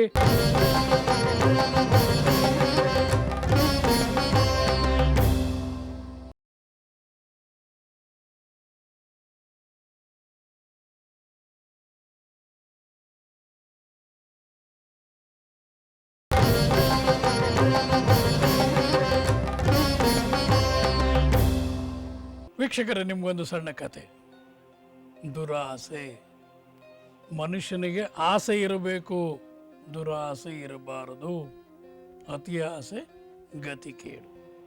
ಸಾಮಾನ್ಯವಾಗಿ ಎಷ್ಟಿರುತ್ತೋ ಅಷ್ಟರೊಳಗೆ ಜೀವನ ನಡೆಸ್ಕೊಂಡೋದಾಗ ತುಂಬ ಚೆನ್ನಾಗಿರುತ್ತೆ. ಹಾಸಿಗೆ ಇದ್ದಷ್ಟು ಕಾಲು ಚಾಚು. ನೋಡಿ, ಒಬ್ಬ ಬೆಸ್ತ ಪಾಪ, ಅವನ ಹೆಂಡತಿ, ಅವನ ಮಗು ದಿನ ಬೆಳಗ್ಗೆ ಎದ್ದು ಬಲೆ ತೊಗೊಂಡು ಹೋಗೋದು. ಅಲ್ಲೊಂದು ಊರ ಒಳಗೆ ಒಂದು ಕೆರೆ, ಊರ ಹೊರಗೆ ಒಂದು ಕೆರೆ. ಆ ಕೆರೆ ಒಳಗೆ ಬಣ್ಣ ಬಣ್ಣದ ಮೀನುಗಳು ಎಲ್ಲ ದಪ್ಪನಾಗಿ ತುಂಬ ಚೆನ್ನಾಗಿತ್ತು. ಬಲೆ ಹಾಕೋದು, ಸುಮಾರು ಹೊತ್ತಾಗಿ ಅದು ಭಾರ ಬಲೆ ಕೆಳಗಡೆ ಇಳಿದಿದೆ ಅಂತ ಗೊತ್ತಾದರೆ ಆವಾಗ ಬಲೆನ ಎಳ್ಕೊಳ್ಳೋದು. ಎಷ್ಟು ಬರುತ್ತೋ ಅಷ್ಟನ್ನು ತೊಗೊಂಡು ಹೋಗೋದು, ಸಂತೆ ಒಳಗೆ ಅಥವಾ ಮಾರ್ಕೆಟ್ ಬೀದಿಯಲ್ಲಿ ಮಾರಾಟ ಮಾಡೋದು. ಎಷ್ಟು ದೊಡ್ಡ ಬರುತ್ತೋ ಅದರೊಳಗೆ ಏನು ಬೇಕೋ ಮನೆಗೆ ತರೋದು, ತಿನ್ನೋದು, ಮನೆಗೆ ಕೊಡೋದು. ಇದಿಷ್ಟು ಅವನ ಜೀವನ ಆಯಿತು. ಪ್ರತಿ ದಿವಸ ಹೀಗೆ ಮಾಡ್ತಿದ್ದ. ಹೆಂಡತಿ ದಿನಾಗಲೂ ಹೇಳೋಳು, ಇನ್ನೊಂದು 2 ಮೀನು ಹೆಚ್ಚಾಗಿ ಹಿಡಿಬಾರ್ದೇನ್ರಿ, ಇನ್ನೊಂದು 2 ಆಣೆ ಜಾಸ್ತಿ ಸಂಪಾದನೆ ಮಾಡಬಾರ್ದೇನ್ರಿ, ನಾವು ಯಾವತ್ತೂ ಸುಖವಾಗಿರೋದು, ಮಗು ಕೇಳಿದ್ರೆ ಯಾವಾಗ್ರಿ ಕೊಡೋದು. ಇದು ಪ್ರತಿನಿತ್ಯ ನಡೀತಾ ಇದ್ದಂಥ ಕತೆ. ಅವನು ಹೇಳ್ತಾನೆ ಇದ್ದ, ಯೋಚನೆ ಮಾಡಬೇಡ, ಒಳ್ಳೆ ದಿನ ಬರುತ್ತೆ, ಯೋಚನೆ ಮಾಡಬೇಡ, ಒಳ್ಳೆ ದಿನ ಬರುತ್ತೆ. ಒಂದು ದಿವಸ ಕೋಪಾಗಿ ಹೇಳ್ತಾಳೆ ಹೆಂಡತಿ, ಇವತ್ತು ನೀವೇನಾದರೂ ಸರಿಯಾದ ದುಡ್ಡು ತರಲಿಲ್ಲ ಅಂದರೆ ಚೆನ್ನಾಗಿರಲ್ಲಪ್ಪ, ನಂಗೆ ತುಂಬ ಕೋಪ ಬರುತ್ತೆ, ಅರ್ಥ ಆಯ್ತಾ? ಸರಿ ಹೋದ. ಊರ ಮುಂದೆ ಇರೋ ಒಂದು ದೇವಸ್ಥಾನಕ್ಕೆ ನಮಸ್ಕಾರ ಮಾಡ್ದ. ಇವತ್ತು ಒಳ್ಳೆ ಮೀನು ಕೊಡಪ್ಪ, ಒಳ್ಳೆ ಕಾಸು ಕೊಡಪ್ಪ ಅಂತ ಹೇಳಿ ಹೋಗಿ ಬಲೆಯನ್ನು ಕೂತ್ಕೊಂಡ. ಹಾಕಿದ 2 ನಿಮಿಷಕ್ಕೆ ಆ ಬಲೆ ಒಳಗಿಳಿದೋಯ್ತು. ಬರೀರೇ, ಇವತ್ತೇನಪ್ಪ ದೇವ್ರು ಇಷ್ಟು ಬೇಗ ಕರುಣಿಸ್ಬಿಟ್ನ ಹಾಗೆಂತ ಎಳೆದು ನೋಡ್ತಾನೆ, ಒಂದು ದೊಡ್ಡ ಮೀನು, ಬಂಗಾರದ ಬಣ್ಣದ ಮೀನು. ಆ ಮೀನು ಏನು ಹೇಳುತ್ತೆ, ಬೆಸ್ತ ಸ್ವಲ್ಪ ನನ್ನ ಮಾತು ಕೇಳಪ್ಪ, ಸ್ವಲ್ಪ ಎಳಿಬೇಡ, ನಿಂತ್ಕೊಳ್ಳಪ್ಪ. ಅರೆ, ಮೀನು ಮಾತಾಡ್ತಾ ಇದೆಯಲ್ಲ, ತುಂಬ ಆಶ್ಚರ್ಯ ಆಗೋಯ್ತು ಅವನಿಗೆ. ಹೌದು ಹೇಳಿ, ಯಾಕೆ ಎಳಿಬಾರ್ದು? ಈ ಮೀನುಗಳು ಏನಿದೆ ಸುತ್ತಲೂ ಅವಕ್ಕೆಲ್ಲ ರಾಣಿ ನಾನೇಪ್ಪ. ಹಾಗಾಗಿ ಇವತ್ತು ನಾನು ಅಕಸ್ಮಾತಾಗಿ ಈ ಕೊಳದಲ್ಲಿ ಇನ್ನು ಮೀಜೋಣ ಅಂತ ಹೇಳಿ ಬಂದರೆ ನೀನು ಇಲ್ಲಿಗೆ ಬಂದು ಹಿಡಿದು ಬಿಟ್ಟಿದೀಯ. ಇಲ್ಲೆಲ್ಲ ನನ್ನ ಸಂಬಂಧಿಗಳೇ ಇದ್ದಾರೆ. ಈ ಬಲೆ ಒಳಗೆ ನಮ್ಮ 3-4 ಜನನೂ ಸಿಕ್ಕಾಕೊಂಡಿದ್ದಾರೆ. ನಿನ್ಗೆ ಏನಾಗಬೇಕು ಹೇಳು, ನಾನು ಅದು ಮಾಡಿಕೊಡ್ತೀನಿ. ನಮ್ಮನ್ನು ಈ ಬಲೆಯಿಂದ ಹೊರಗೆ ಬಿಟ್ಬಿಡು. ಆಯ್ತು, ನಾ ಹೇಳಿದ್ದು ನೀವು ಮಾಡಿಕೊಡ್ತೀಯಾ? ಖಂಡಿತ ಮಾಡ್ತೀನಿ ಅಂದ ತಕ್ಷಣ ಬಲೆಯಿಂದ ಎಲ್ಲ ಮೀನುಗಳನ್ನು ಒಳಗಡೆ ಬಿಟ್ಟ. ಆವಾಗ ಆ ರಾಣಿ ಹೇಳುತ್ತೆ, ರಾಣಿ ಮೀನು ಅದೇನು ಹೇಳುತ್ತೆ, ನಿನಗೆ ಯಾವಾಗ ನನ್ನ ಸಹಾಯ ಬೇಕೋ ಅವಾಗ ಈ ಕೊಳದ ಮುಂದೆ ಬಂದು ನಿಂತ್ಕೊಂಡು, ರಾಣಿ ದಯವಿಟ್ಟು ಬಂದು ನಂಗೆ ಇಂಥ ಕೆಲಸ ಮಾಡಿಕೊಡು ಅಂತ ಹೇಳು. ತಕ್ಷಣ ಬರ್ತೀನಿ, ನಿಂಗೆ ಏನು ಬೇಕೋ ಮಾಡಿಕೊಡ್ತೀನಿ. ಹೌದಾ, ನಾನು ತುಂಬ ಬಡವ, ಇರೋಕ್ಕೆ ಜಾಗ ಇಲ್ಲ, ಒಂದು ಜೋಪಡಿ ಒಳಗೆ ಬಿಸಿಲು ಬರುತ್ತೆ, ಮಳೆನೂ ಬರುತ್ತೆ, ಒಂದು ಒಳ್ಳೆ ಅರಮನೆ ಕಟ್ಕೊಡ್ತೀಯಾ? ನೀವು ಹೋಗು, ಯಾಕೆ ಯೋಚನೆ ಮಾಡ್ತೀಯ ಅಂತ ನಮ್ಮ ಮನೆಗೆ ಬರ್ತಾನೆ. ಇವನು ಮನೆ ಇದ್ದ ಸ್ಥಳದಲ್ಲಿ ಅರಮನೆ ಇರುತ್ತೆ. ಭಾಳ ಖುಷಿ ಆಗ್ಬಿಡುತ್ತೆ ಅವನಿಗೆ. ಹೆಂಡ್ತಿಗೆ ಹೇಳ್ತಾನೆ, ನೋಡಿದ್ಯಾ ನನ್ನ ಶಕ್ತಿ ಎಷ್ಟರ ಮಟ್ಟಿಗಿದೆ, ಇವತ್ತು ನಾನು ಏನೇನು ಮಾಡಿದ್ದೀನಿ ಗೊತ್ತಾ, ಹೀಗಾಯಿತು ಅಂತ ನಡೆದಿದ್ದ ಕತೆ ಎಲ್ಲ ಹೇಳ್ತಾನೆ. ಹೆಂಡ್ತಿ ಹೇಳ್ತಾನೆ, ಕೇಳಿದ್ರಿ ಬರೀ ಅರಮನೆ ಕೇಳಿದಿರಲ್ರಿ, ನಾನು ರಾಣಿ ಥರ ಇರಬಾರ್ದಾ? ನಿಮ್ಗೆ ಇಷ್ಟ ಇಲ್ವಾ? ಹೌದಮ್ಮ, ನೀ ರಾಣಿ ಥರನೇ ಇರಬೇಕು. ಈಗಲೇ ಹೋಗಿ ಕೇಳ್ಬಿಟ್ಟು ಬನ್ನಿ. ನೋಡಿ, ಅರಮನೆ ನೋಡಿದ ತಕ್ಷಣ ಆ ಬೆಸ್ತನ ಹೆಂಡತಿಗೆ, ನಾನು ಹೀಗಿದ್ರೆ ಏನು ಚೆನ್ನ, ಮನೆ ನೋಡಿದ್ರೆ ಹಾಗಿದೆ, ನಾನು ನೋಡಿದ್ರೆ ಹೀಗಿದ್ದೀನಿ, ಏನ್ರಿ ನಿಮ್ಗೆ ಅಷ್ಟು ಗೊತ್ತಾಗಲಿಲ್ವಾ? ಮನೆ ಕೇಳೋವಾಗ ಹಾಗೆ ನನ್ನ ರಾಣಿ ಥರ ನೋಡಬೇಕು ಅಂತ ಅನ್ನಿಸ್ಲಿವ ನಿಮಗೆ? ಆಯಿತು, ಹೋಗಿ ಕೇಳ್ಕೊಂಬರ್ತೀನಿ. ನೀವು ಕೇಳ್ಕೊಂಡು ಬಂದರೆ ನಾವು ಊಟ ಮಾಡೋದು, ಇದರ ಊಟನೇ ಮಾಡಲ್ಲ. ಸರಿಮ್ಮ, ಆಯಿತು. ತಿರ್ಗಾ ಬಂದ ವಾಪಸ್ಸು, ರಾಣಿ ಬೇಗ ಬನ್ನಿ. ರಾಣಿ ಏನಾಗಬೇಕಾಗಿತ್ತಪ್ಪ? ಏನಿಲ್ಲ, ನನ್ನ ಹೆಂಡತಿ ಹೇಳ್ತಾ ಇದ್ದಾಳೆ ಅರಮನೆಗೆ ತಕ್ಕಂತೆ ಆಕೆ ಇರಬೇಕಂತೆ, ಹಾಗಾಗಿ ಆ ನನ್ನ ಹೆಂಡತಿಯನ್ನು ರಾಣಿಯನ್ನಾಗಿ ಮಾಡಿ. ಅದಕ್ಕೇನಂತಪ್ಪ? ತಥಾಸ್ತು. ಸರಿ, ವಾಪಸ್ ಮನೆಗೆ ಬರ್ತಾನೆ. 1000 ಜನ ಆಳು ಕಾಳುಗಳಿದ್ದಾರೆ, ಈಕೆ ರಾಣಿ ಪೋಷಾಕಲ್ಲಿ ಮೇಲ್ಗಡೆ ಇದ್ದಾಳೆ. ಸರಿ, ಇವನು ಏನು ಮಾಮೂಲಿ ಬೆಸ್ತ, ಹರ್ಕಲ್ ಶರ್ಟು, ಹರ್ಕಲ್ ಇದು ಮೇಲ್ಗಡೆ ಒಂದು ನೇತಾಕೊಂಡಿದ್ದ, ಹಾಗೆ ಹೋದ, ಹಾಗೆ ವಾಪಸ್ ಬಂದ ಬಾಗಿಲಲ್ಲಿ ಇವನು ತಡೆದ. ಯಾರೋ ಅರಮನೆ ಸೇವಕ, ನಿಂತ್ಕೊಳ್ಳ, ಯಾರಿಗೆ ಹೇಳ್ತಾ ಇದೆಯಪ್ಪ? ಈ ಅರಮನೆ ನಂದು ಕಣಯ್ಯ. ಹುಚ್ಚಿಗೆ ತಿಳಿದಿದ್ದಾನೆಲೆ, ಬಾರ ಇಲ್ಲಿ, ಇವ್ ನೋಡೋ ಇವನೇನು ಹೇಳ್ತಾ ಇದ್ದಾನೆ, ಇವ್ ಮುಡಿದ್ ನೋಡೋ, ಹಾಕೊಳ್ಳೋಕೆ ಬಟ್ಟೆ ಗತಿ ಇಲ್ಲ, ಅರಮನೆ ಇವಂದಂತೆ. ಅಲ್ಲಪ್ಪ, ಈ ಮನೆ ನಂದು, ಒಳಗಡೆ ಇದ್ದಾಳಲ್ಲ ಯಜಮಾನಿ, ಅವಳು ನನ್ನ ಹೆಂಡತಿ ಕಣಯ್ಯ. ಲೇ ತಗೊಂಬಾರ ದೊಣ್ಣೆನ ಹಾಕ ಇವನಿಗೆ. ಅವನು ಏನು ಹೇಳ್ತಾ ಇದ್ದಾನೆ ನೋಡು, ಆ ರಾಣಿ ಅಮ್ಮ ಇವನ್ ಹೆಂಡತಿ ಅಂತೆ. ಸರಿ, ಎಲ್ಲ ಬಂದು ಸೇರ್ಕೋತಾರೆ. ನಿಮ್ಗೆ ಅಷ್ಟೆಲ್ಲ ತೊಂದರೆ, ಹೋಗಿ ಕೇಳಯ್ಯ ಒಂದು ಸರಿ ಆಕೆನಾ. ಸರಿ, ಮೇಲ್ಗಡೆ ಹೋಗ್ತಾರೆ. ರಾಣಿಗೆ ಹೇಳ್ತಾರೆ, ಯಾರೋ ನಿಮ್ಮ ಗಂಡ ಅಂತೆ, ಒಳ್ಳೆ ಭಿಕ್ಷುಕ ಇದ್ದಾಗಿದ್ದಾನೆ, ಹೊರ್ಕಲ್ ಬಟ್ಟೆಲಿ ಬಂದಿದ್ದಾನೆ, ಏನೋ ಕೈಯಲ್ಲೆಲ್ಲ ಏನೇನೋ ಇಟ್ಕೊಂಡಿದ್ದಾನೆ, ನೀವೇ ಬಂದು ನೋಡಿ. ನೋಡ್ತಾಳೆ ಇವಳು ಬಂದು, ಯಾರೋ ಭಿಕ್ಷುಕ ಮನೆಗೆ ಮುಂದೆ ಬಂದ್ಬಿಟ್ಟು, ಹೋಗಿ ಎಲ್ಲ ಹಿಡ್ಕೊಂಡೋಗಿ ಅವನ್ನ ಹೊರಗಡೆ ಹಾಕಿ. ಹೆಂಡತಿನೇ ಗಂಡನನ್ನು ಹೊರಗೆ ಹಾಕಿಸ್ತಾಳೆ. ಗೊತ್ತಾಗೋದಿಲ್ಲ, ಯಾಕೆ? ಅವಳು ತುಂಬ ಅಂತಸ್ತಲ್ಲಿರ್ತಾಳೆ. ಒಬ್ಬ ಆರ್ಡಿನರಿ, ಅಲ್ಲಿ ಜವಾನ ಇದ್ದ ಹಾಗೂ ಇವನಿಲ್ಲ, ಸೈನಿಕ ಇದ್ದ ಹಾಗೂ ಇವನಿಲ್ಲ. ಅವನಲ್ಲಿ ಕೇಳೋವಾಗ ಅದನ್ನು ಮರ್ತು ಬಿಟ್ಟ. ನನ್ನೂ ಅವಳಿಗೆ ತಕ್ಕಂತೆ ಮಾಡು ಅಂತ ಕೇಳ್ಬೋದಾಗಿತ್ತು, ಇವನು ಕೇಳಲಿಲ್ಲ.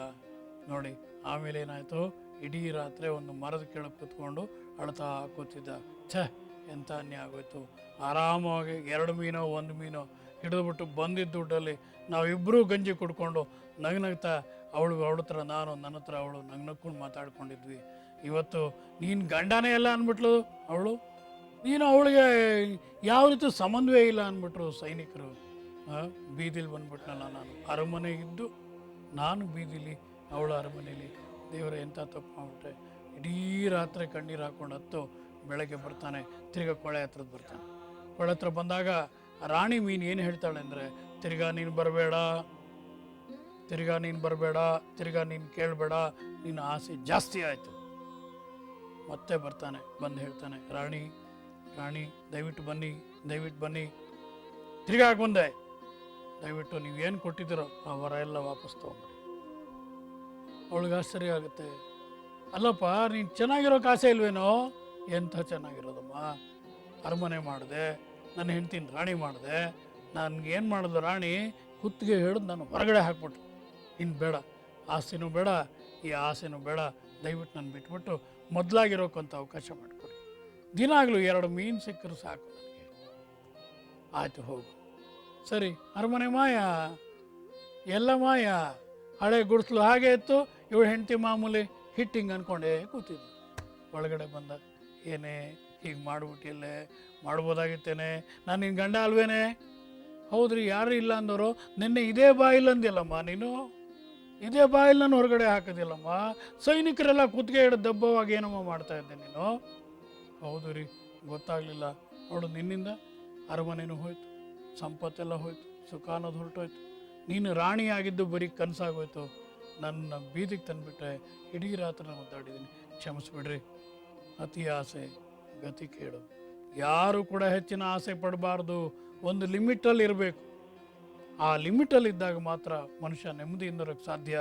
ಇದನ್ನು ಎಲ್ರಿಗೂ ಹೇಳೋಣ ರೀ, ಇವತ್ತಿಂದ ದುರಾಸೆ ಬೇಡ. ನೀವು ನನ್ನ ಗಂಡ, ನಾನು ನಿಮ್ಮ ಹೆಂಡತಿ. ಶುಭ ಆಗಲಿ. ನೀವು ಕೂಡ ಆಸೆ ಪಡಬೇಡಿ.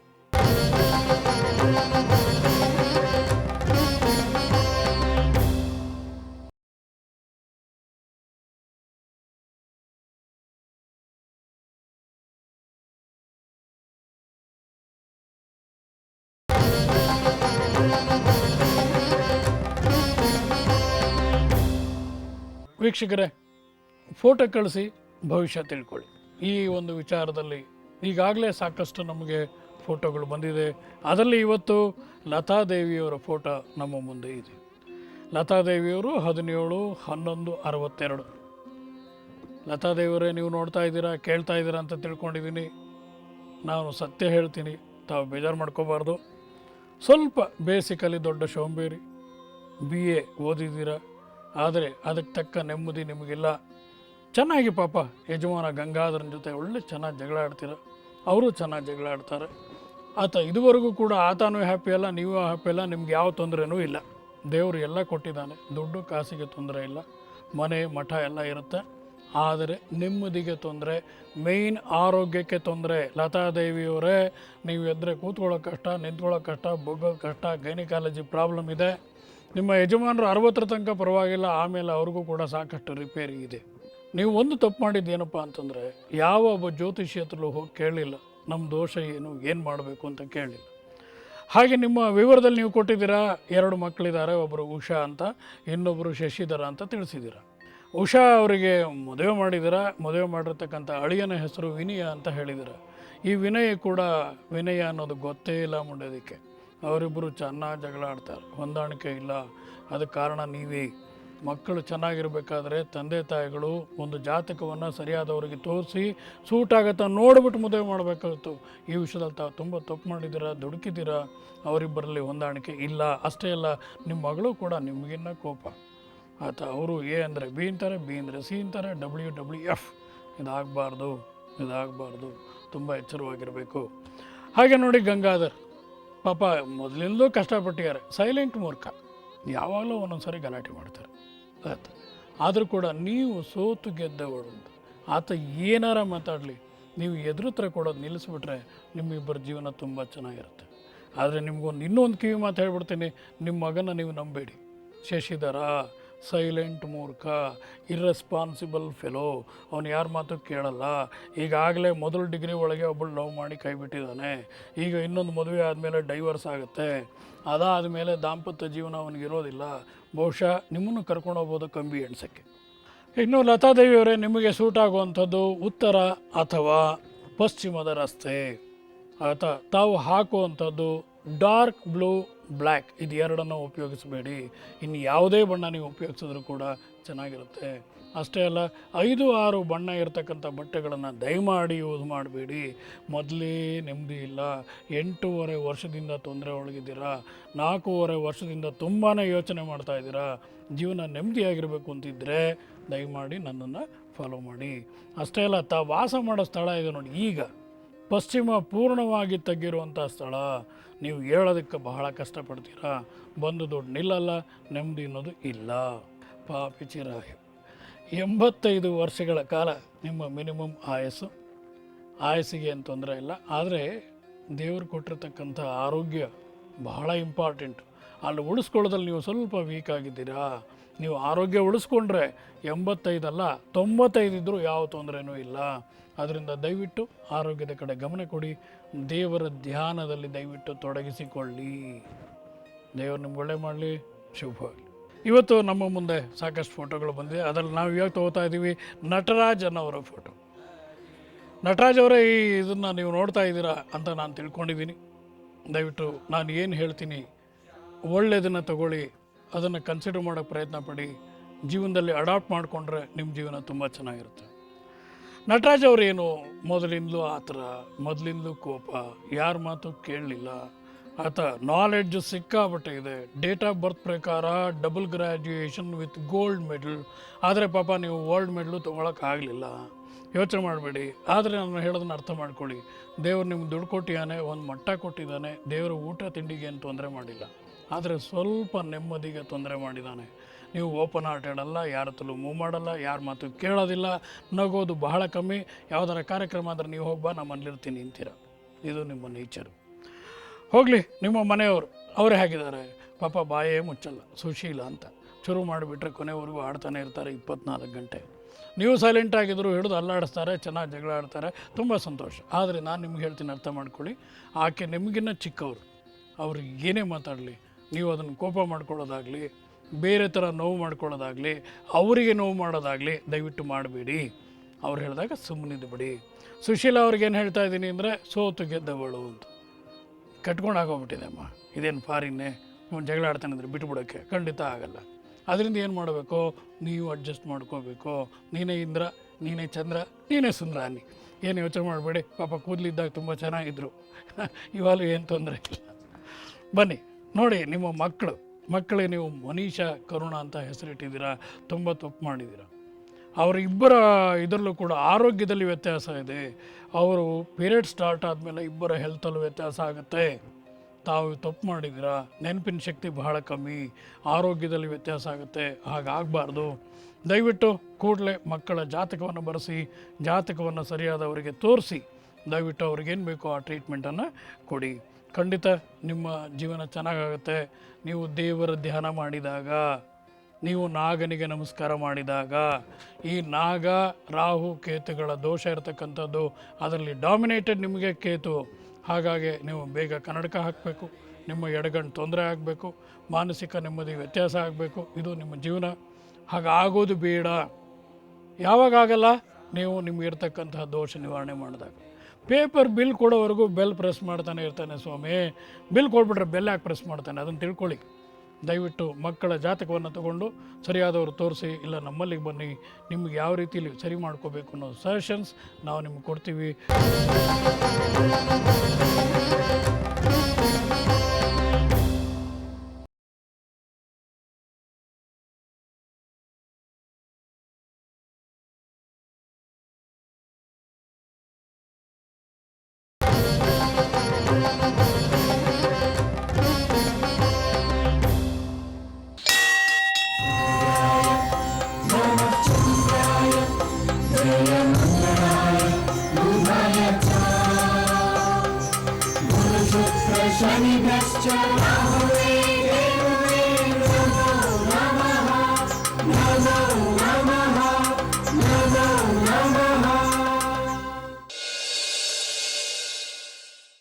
ಶ್ರುತಿ ಸ್ಮೃತಿ ಪುರಾಣಾನಾಂ ಆಲಯಂ ಕರುಣಾಲಯಂ ನಮಾಮಿ ಭಗವತ್ಪಾದಂ ಶಂಕರಂ ಲೋಕಶಂಕರಂ. ಶಂಕರಂ ಶಂಕರಾಚಾರ್ಯಂ ಕೇಶವಂ ಬಾದರಾಯಣಂ ಸೂತ್ರ ಭಾಷ್ಯ ಕೃತೌ ವಂದೇ ಭಗವಂತೌ ಪುನಃ ಪುನಃ. ನಿನ್ನೆ ನಾವು ತಿತಿಕ್ಷೆ ಬಗ್ಗೆ ಹೋಮ್ವರ್ಕ್ ಕೊಟ್ಟಿದ್ದೆ, ಅದನ್ನು ನಾನಿವಾಗ ಮುಂದುವರಿಸ್ತೀನಿ. ತಿತಿಕ್ಷೆ ಅಹಂಕಾರದ ವಿರುದ್ಧವಾದದ್ದು. ಅಹಂಕಾರ ಅಥವಾ ಅಹಂಭಾವ ಏನಿದೆ ಅದಕ್ಕೆ ಅಪೋಸಿಟ್ ತಿತಿಕ್ಷೆ.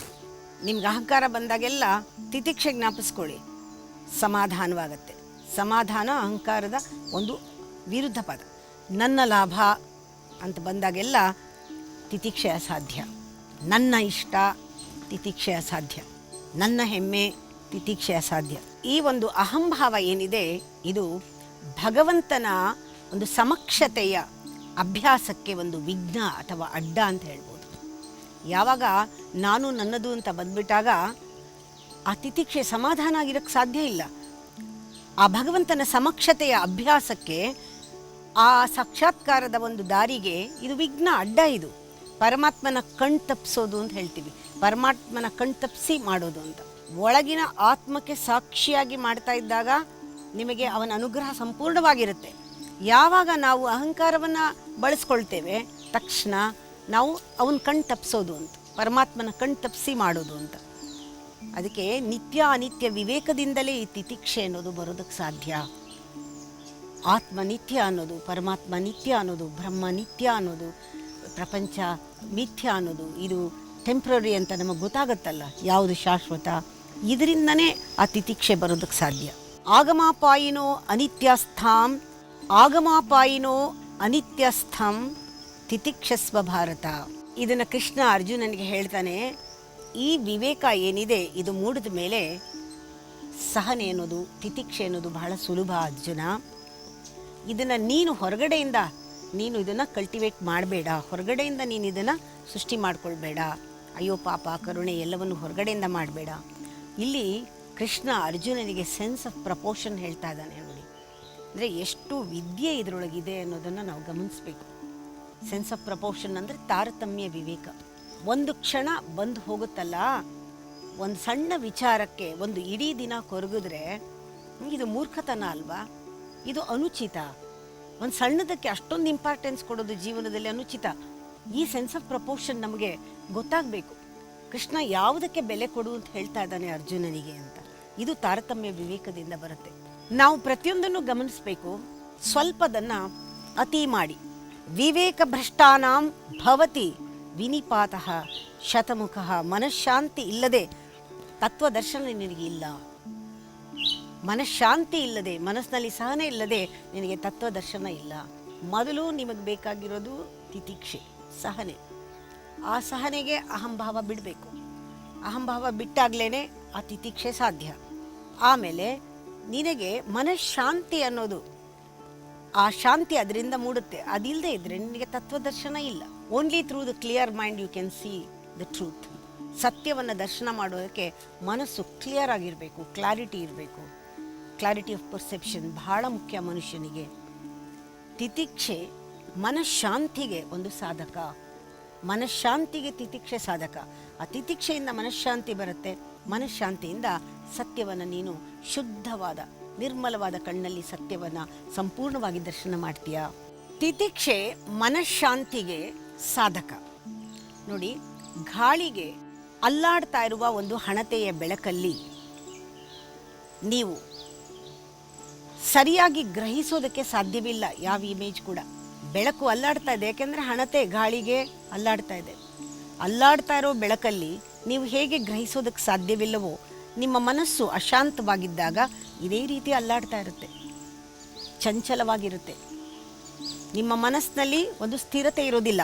ಅಶಾಂತವಾದ ಮನಸ್ಸು ಸತ್ಯ ದರ್ಶನಕ್ಕೆ ಅಸಮರ್ಥವಾಗಿರುತ್ತೆ, ಯೋಗ್ಯವಾಗಿರೋದಿಲ್ಲ. ನಿಮ್ಮ ಮನಸ್ಸು ಅಶಾಂತಿಯಾಗಿದ್ದಾಗ ನೀವು ಸತ್ಯವನ್ನು ನೋಡೋದಕ್ಕಾಗೋದಿಲ್ಲ.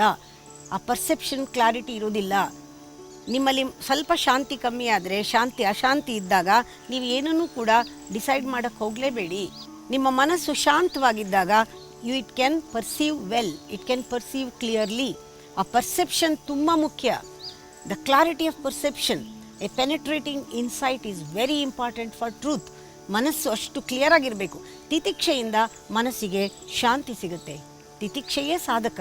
ಗಾಳಿಗೆ ಅಲ್ಲಾಡ್ತಾ ಇರೋ ಹಣತೆ ಬೆಳಕಿನಲ್ಲಿ ನೀವು ಸರಿಯಾಗಿ ನೋಡೋಕ್ಕಾಗೋದಿಲ್ಲ ಏನೂ. ಯಾವಾಗಲೂ ಅಷ್ಟೇ ನಮ್ಮ ಮನಸ್ಸು ಸ್ವಲ್ಪ ಹೊತ್ತಾದರೂ ನಿಲ್ಲುತ್ತಾ ಇಲ್ಲ.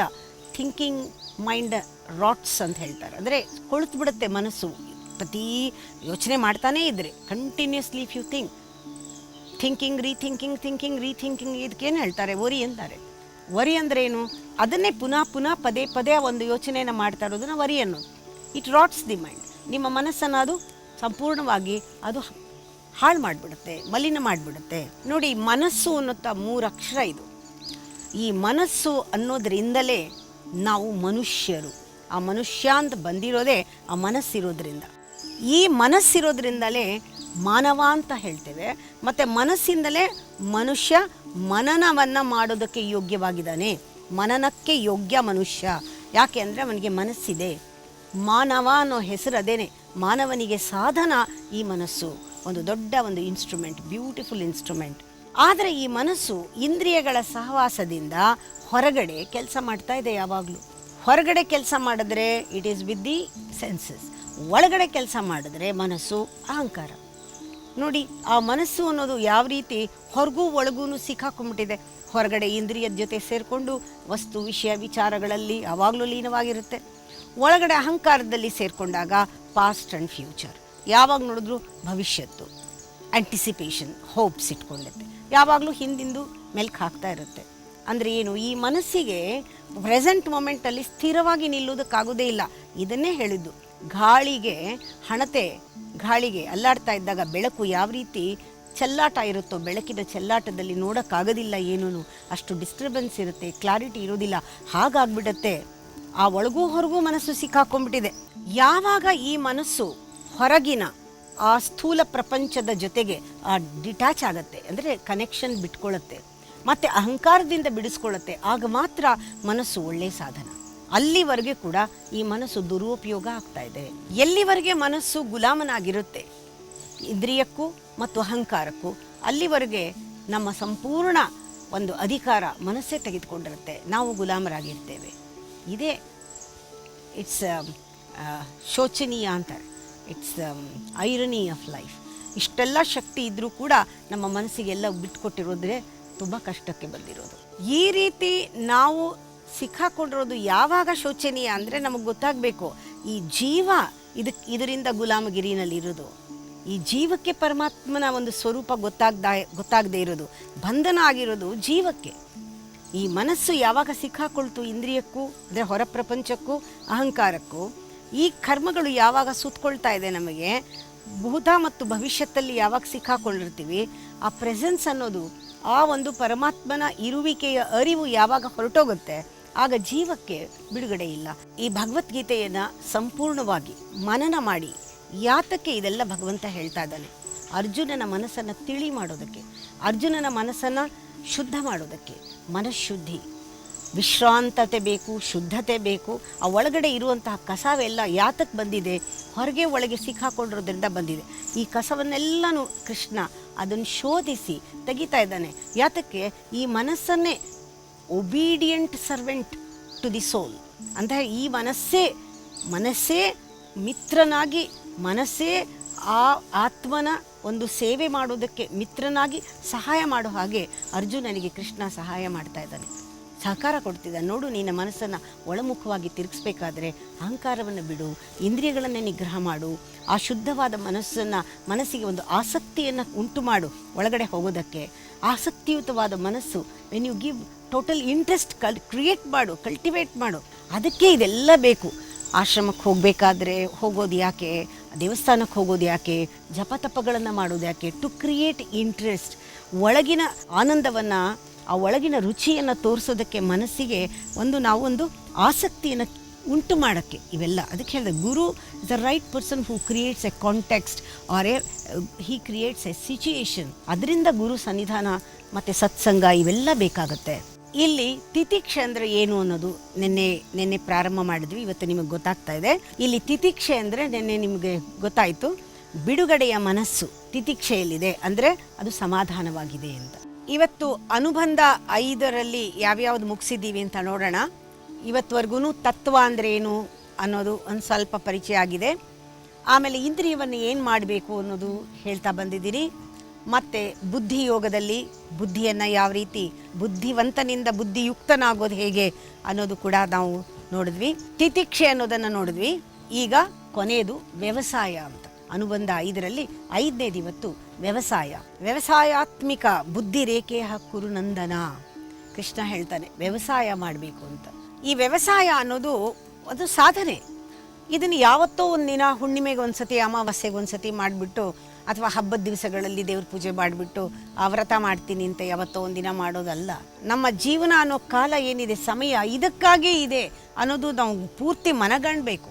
ಇದಕ್ಕೆ ನಾನು ಬಂದಿರೋದು ಅಂತ ಯಾವುದೋ ಒಂದು ಟೈಮ್ನಲ್ಲಿ ಗೊತ್ತಾಗುತ್ತೆ ನಮಗೆ, ಇದೆಲ್ಲ ಮಾಡ್ತಾ ಇರೋದೆಲ್ಲ ವ್ಯರ್ಥ ಅಂತ. ವ್ಯವಸಾಯ ಅಂದರೆ ಸತತವಾಗಿ, ನಿರಂತರವಾಗಿ, ಕಂಟಿನ್ಯೂಸ್ ಆಗಿ ಪ್ರತಿ ಕ್ಷಣನೂ ಕೂಡ ಆ ಶ್ರವಣ ಮನನ ನಿಧಿಧ್ಯಾಸನ ಅನ್ನೋದು ಪ್ರತಿ ಕ್ಷಣವೂ ಕೂಡ ಆ ಎಚ್ಚರ, ಅವೇರ್ನೆಸ್ಸು ಇದೆಲ್ಲ ಇರಲೇಬೇಕು. ಅದಕ್ಕೆ ಹೇಳ್ತಾರೆ ಏಕಭಕ್ತಿಯಿಂದ ಮಾಡು, ಏಕಭಕ್ತಿಯಿಂದ ಮಾಡು, ಏಕ ಉದ್ದೇಶ ಇಟ್ಕೊಂಡು ಮಾಡು, ಏಕಚಿತ್ತನಾಗಿ ಮಾಡು, ಏಕಾಂತದಲ್ಲಿ ಮಾಡು ಅಂತ. ಹುಟ್ಟಿದ ತಕ್ಷಣ ನಮಗೆ ಗೊತ್ತಾಗಲ್ಲ ನಾವು ಯಾಕೆ ಹುಟ್ಟಿದ್ದೀವಿ ಅಂತ. ಗೊತ್ತಾಗೋಷ್ಟರಲ್ಲಿ ಎಷ್ಟೋ ವರ್ಷಗಳಾಗೋಗಿರುತ್ತೆ. ಸಡನ್ನಾಗಿ ನಮಗೆ ಗೊತ್ತಾಗುತ್ತೆ ಇದೇನು ಇಷ್ಟೇನಾ ಜೀವನ ಅಂತ. ಆವಾಗ ಇಲ್ಲ ನಾವು ಬಂದಿರೋದು ಯಾತಕ್ಕೆ, ನಾವು ಪರಮಾತ್ಮ, ನಮ್ಮಲ್ಲಿರೋ ಪರಮಾತ್ಮನ ತಿಳ್ಕೊಳ್ಳೋದಕ್ಕೆ, ನಾನು ಯಾರು ಅಂತ ತಿಳ್ಕೊಳ್ಳೋದಕ್ಕೆ, ಸತ್ಯವನ್ನು ತಿಳ್ಕೊಳ್ಳೋದಕ್ಕೆ ಅಂತ ಯಾವಾಗ ಗೊತ್ತಾಗುತ್ತೆ ಅದೊಂದೇ ಗುರಿ ಆಗಬೇಕು. ಇದು ವ್ಯವಸಾಯ. ನೀವೇ ಇಷ್ಟಪಟ್ಟು ನಿಮ್ಮ ಆದರ್ಶ ಅಂತ ಇಟ್ಕೊಂಡು, ನಿಮ್ಮ ಗುರಿ ಅಂತ ಇಟ್ಕೊಂಡು ನೀವೇ ಅದನ್ನು ಚೂಸ್ ಮಾಡ್ಕೊಂಡಿರ್ತೀರ, ನೀವೇ ಅದನ್ನು ಆರಿಸ್ಕೊಂಡಿರ್ತೀರ.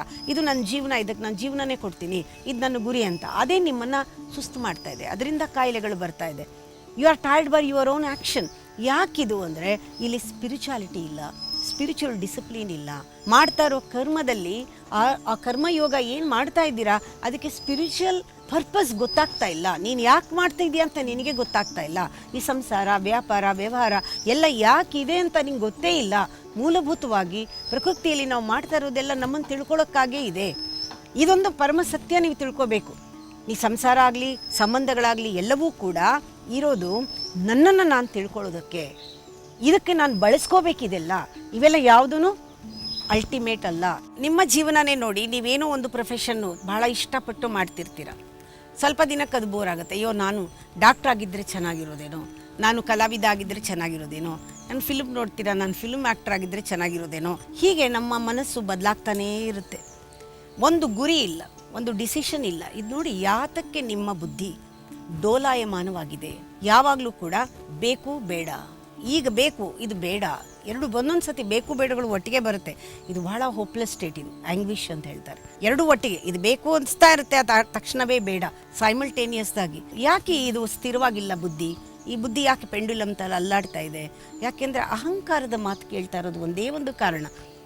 ನನ್ನಿಷ್ಟ, ನನ್ನ ಕಷ್ಟ, ನನ್ನ ನಷ್ಟ, ಯಾವಾಗಲೂ ನಾನು ನನ್ನದು. ಅದರಿಂದಲೇ ಈ ಪ್ರಾಬ್ಲಮ್ಸ್ ಎಲ್ಲ ಬರೋದು. ಹೀಗೆ ನಮಗೆ ಒಂದು ಗುರಿ, ಒಂದು ಡಿಸಿಷನ್, ಅದಕ್ಕೆ ನಾವು ಯಾವಾಗಲೂ ಕೂಡ ಬೇಕು ಅಂತ ಹೇಳೋದೇ ಇಲ್ಲ, ಬೇಡ ಅಂತಲೂ ಹೇಳೋದಿಲ್ಲ, ನೋಡೋಣ ಅಂತ ಹೇಳ್ತೀವಿ. ನೋಡಿ, ನಿಮ್ಮ ಲ್ಯಾಂಗ್ವೇಜ್ನ ಗಮನಿಸಿ. ಯಾವಾಗಲೂ ಮಾತಾಡುವಾಗ ನೋಡೋಣ ಅಂತ. ನೋಡೋಣ ಅಂದ್ರೇನು? ಮಾಡ್ತೀನೋ ಇಲ್ವೋ ಗೊತ್ತಿಲ್ಲ ಅಂತ. ಅದು ಗೊತ್ತಿಲ್ಲ ಅಂತ ಹೇಳೋಕ್ಕಾಗಲ್ಲ, ನೋಡೋಣ. ಆದರೆ ಮುಕ್ಕಾಲು ಪಾಲು ಟ್ರೈ ಮಾಡ್ತೀನಿ. ಈ ಪದ ಎಲ್ಲನೂ ಕೂಡ ನಿಮ್ಮಲ್ಲಿ ಆ ವ್ಯಕ್ತಿತ್ವ ಸಂಪೂರ್ಣವಾಗಿಲ್ಲ, ಪರಿಪಕ್ವವಾಗಿಲ್ಲ ಅಂತ ತೋರಿಸುತ್ತೆ. ಯಾರು ಯೋಗಿನೋ, ಯಾರಿಗೆ ಆ ನಿರ್ಧಾರ ಇದೋ ಮಾಡ್ತೀನಿ ಅಂತಾನೆ ಅಥವಾ ಮಾಡಲ್ಲ ಅಂತಾನೆ. 100ಕ್ಕೆ 100 ಯಾವಾಗಲೂ ಸತ್ಯ, 99 ಸತ್ಯ ಅಲ್ಲ.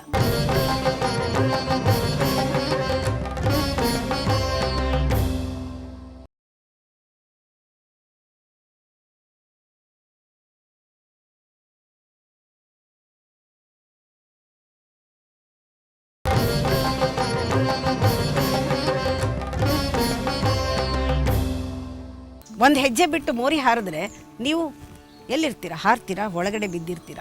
99% truth is not truth, that is 0. ಒಂದು ಇರಬೇಕು ಅಥವಾ ಇಲ್ಲ. ಒಂದು ಹನಿ ನೀರಿನಲ್ಲಿ ಬಿದ್ದರೆ ಅದು ಸಮುದ್ರವಾಗಬೇಕು. ಆ ರೀತಿ ಸತ್ಯ ಅಂದರೆ ಈ ಭಗವದ್ಗೀತೆ ನಿಮ್ಮನ್ನು 100ನೇ 1ರನ್ನಾಗಿ ಮಾಡುತ್ತೆ. ಅಂದರೆ you become 101, you become extra ordinary. Extraordinary ಅಂದ್ರೇನು? ನೀವೇನು ಎಲ್ಲಕ್ಕಿಂತ ಸ್ಪೆಷಲ್ ಅಂತಲ್ಲ, ನೀವು ಸಹಜವಾಗಿರ್ತೀರ, ಆರ್ಡಿನರಿ ಆಗಿರ್ತೀರ. ಎಕ್ಸ್ಟ್ರಾ ಆರ್ಡಿನರಿ, ಸಿಂಪಲ್ ಆಗಿರ್ತೀರಾ. ತುಂಬ ಮುಖ್ಯ ಇದು. Simplicity is spirituality. ಈಗ ನಮ್ಮ ಮೈಂಡ್ ಹೆಂಗಿದೆ ಅಂದರೆ frustrated mind, complicated mind, doubted mind. ಯಾವಾಗಲೂ ಡೌಟ್ಸು, ಯಾವಾಗಲೂ ಕ್ವೆಶ್ಚನ್, ಯಾವಾಗಲೂ ಕೂಡ ಮನಸ್ಸಿನಲ್ಲಿ ಏನೋ ಕಾನ್ಫ್ಲಿಕ್ಟು ನಡೀತಾ ಇರುತ್ತೆ. ಇಂಥ ಮನಸ್ಸನ್ನು ಭಗವದ್ಗೀತೆ ಏನು ಮಾಡುತ್ತೆ? ಸಿಂಪಲ್ ಮಾಡುತ್ತೆ. ಮೊದಲು ಸಿಂಪಲ್ ಮಾಡುತ್ತೆ, ಆಮೇಲೆ ನಿಮಗೆ ವಿಚಾರಗಳನ್ನು, ತತ್ವವನ್ನು ಕೊಡುತ್ತೆ. ಇದನ್ನು ವ್ಯವಸಾಯ ಅಂತ ಹೇಳ್ತಾರೆ. ಇದನ್ನು ಮನಸ್ಸನ್ನು ಟ್ರೈನ್ ಮಾಡೋದು ಅಂತ. It is totally moulding the mind, training the mind. It is totally controlling the mind. ಕಂಪ್ಲೀಟಾಗಿ ಮನಸ್ಸನ್ನು ಮೌಲ್ಡ್ ಮಾಡೋದು. ಈ ವ್ಯವಸಾಯ ಮಾಡಿದಾಗ ಒಂದು ಗುರಿ, ಒಂದು ಗೊತ್ತಾಗುತ್ತೆ ನಮಗೆ ಏನು ಗುರಿ ಅಂತ.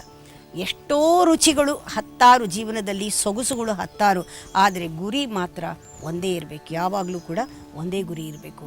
ಆಗ ನಾನು ಮಾಡ್ತಾ ಇರೋ ಕೆಲಸದಲ್ಲಿ ಸಂಪೂರ್ಣವಾಗಿ ನಿಷ್ಠೆ ಇರುತ್ತೆ, ಶ್ರದ್ಧೆನೂ ಇರುತ್ತೆ, ಪ್ರೀತಿ ಇರುತ್ತೆ, ಗೌರವ ಇರುತ್ತೆ. ಆ ಪ್ಯಾಷನ್ ಯಾವಾಗಿರುತ್ತೆ ಆಗ ನಾವು ಮಾಡೋದೆಲ್ಲವೂ ಕೂಡ ಪರಮಾತ್ಮನ ಸೇವೆ ಆಗುತ್ತೆ, ಪೂಜೆ ಆಗುತ್ತೆ. ಅರ್ಜುನ ಕ್ಷತ್ರಿಯ. ಈಗ ಅರ್ಜುನ ಯತಿಯಾಗಕ್ಕೆ ಹೊರಟಿದ್ದಾನೆ. ಈ ಕ್ಷತ್ರಿಯಕ್ಕಿಂತ ನಾನು ಯತಿ ಅಂತ ಅವನಿಗೆ ಕನ್ಫ್ಯೂಷನ್ ಆಗಿದೆ. ಅವನ ಪ್ರೊಫೆಷನಲ್ಲೇ ಕನ್ಫ್ಯೂಷನ್ ಆಗಿದೆ. ಈಗ ಇದು ಧರ್ಮದ ಲೋಪ ಅಂತ ಕೃಷ್ಣ ಹೇಳ್ತಾನೆ. ಇಲ್ಲಿ ಬಹಳ ಮುಖ್ಯವಾಗಿ ನಾವು ಗಮನಿಸಬೇಕಾದ್ದು, ಅರ್ಜುನ ಪ್ರಾರಂಭದಲ್ಲಿ ಆ ಕ್ಷತ್ರಿಯತನ ಅವನೊಳಗೆ ಇತ್ತು. ಅವನೇನು ಅಂದ್ಕೊಂಡಿದ್ದ, ಈ ಯುದ್ಧ ನನ್ನ ಒಂದು ರೋಷವನ್ನು, ನನ್ನಲ್ಲಿರುವಂತಹ ರೋಷವನ್ನು ತೀರಿಸ್ಕೊಳ್ಳೋಕ್ಕೆ ನನಗೊಂದು ಅವಕಾಶ ಸಿಕ್ಕಿದೆ.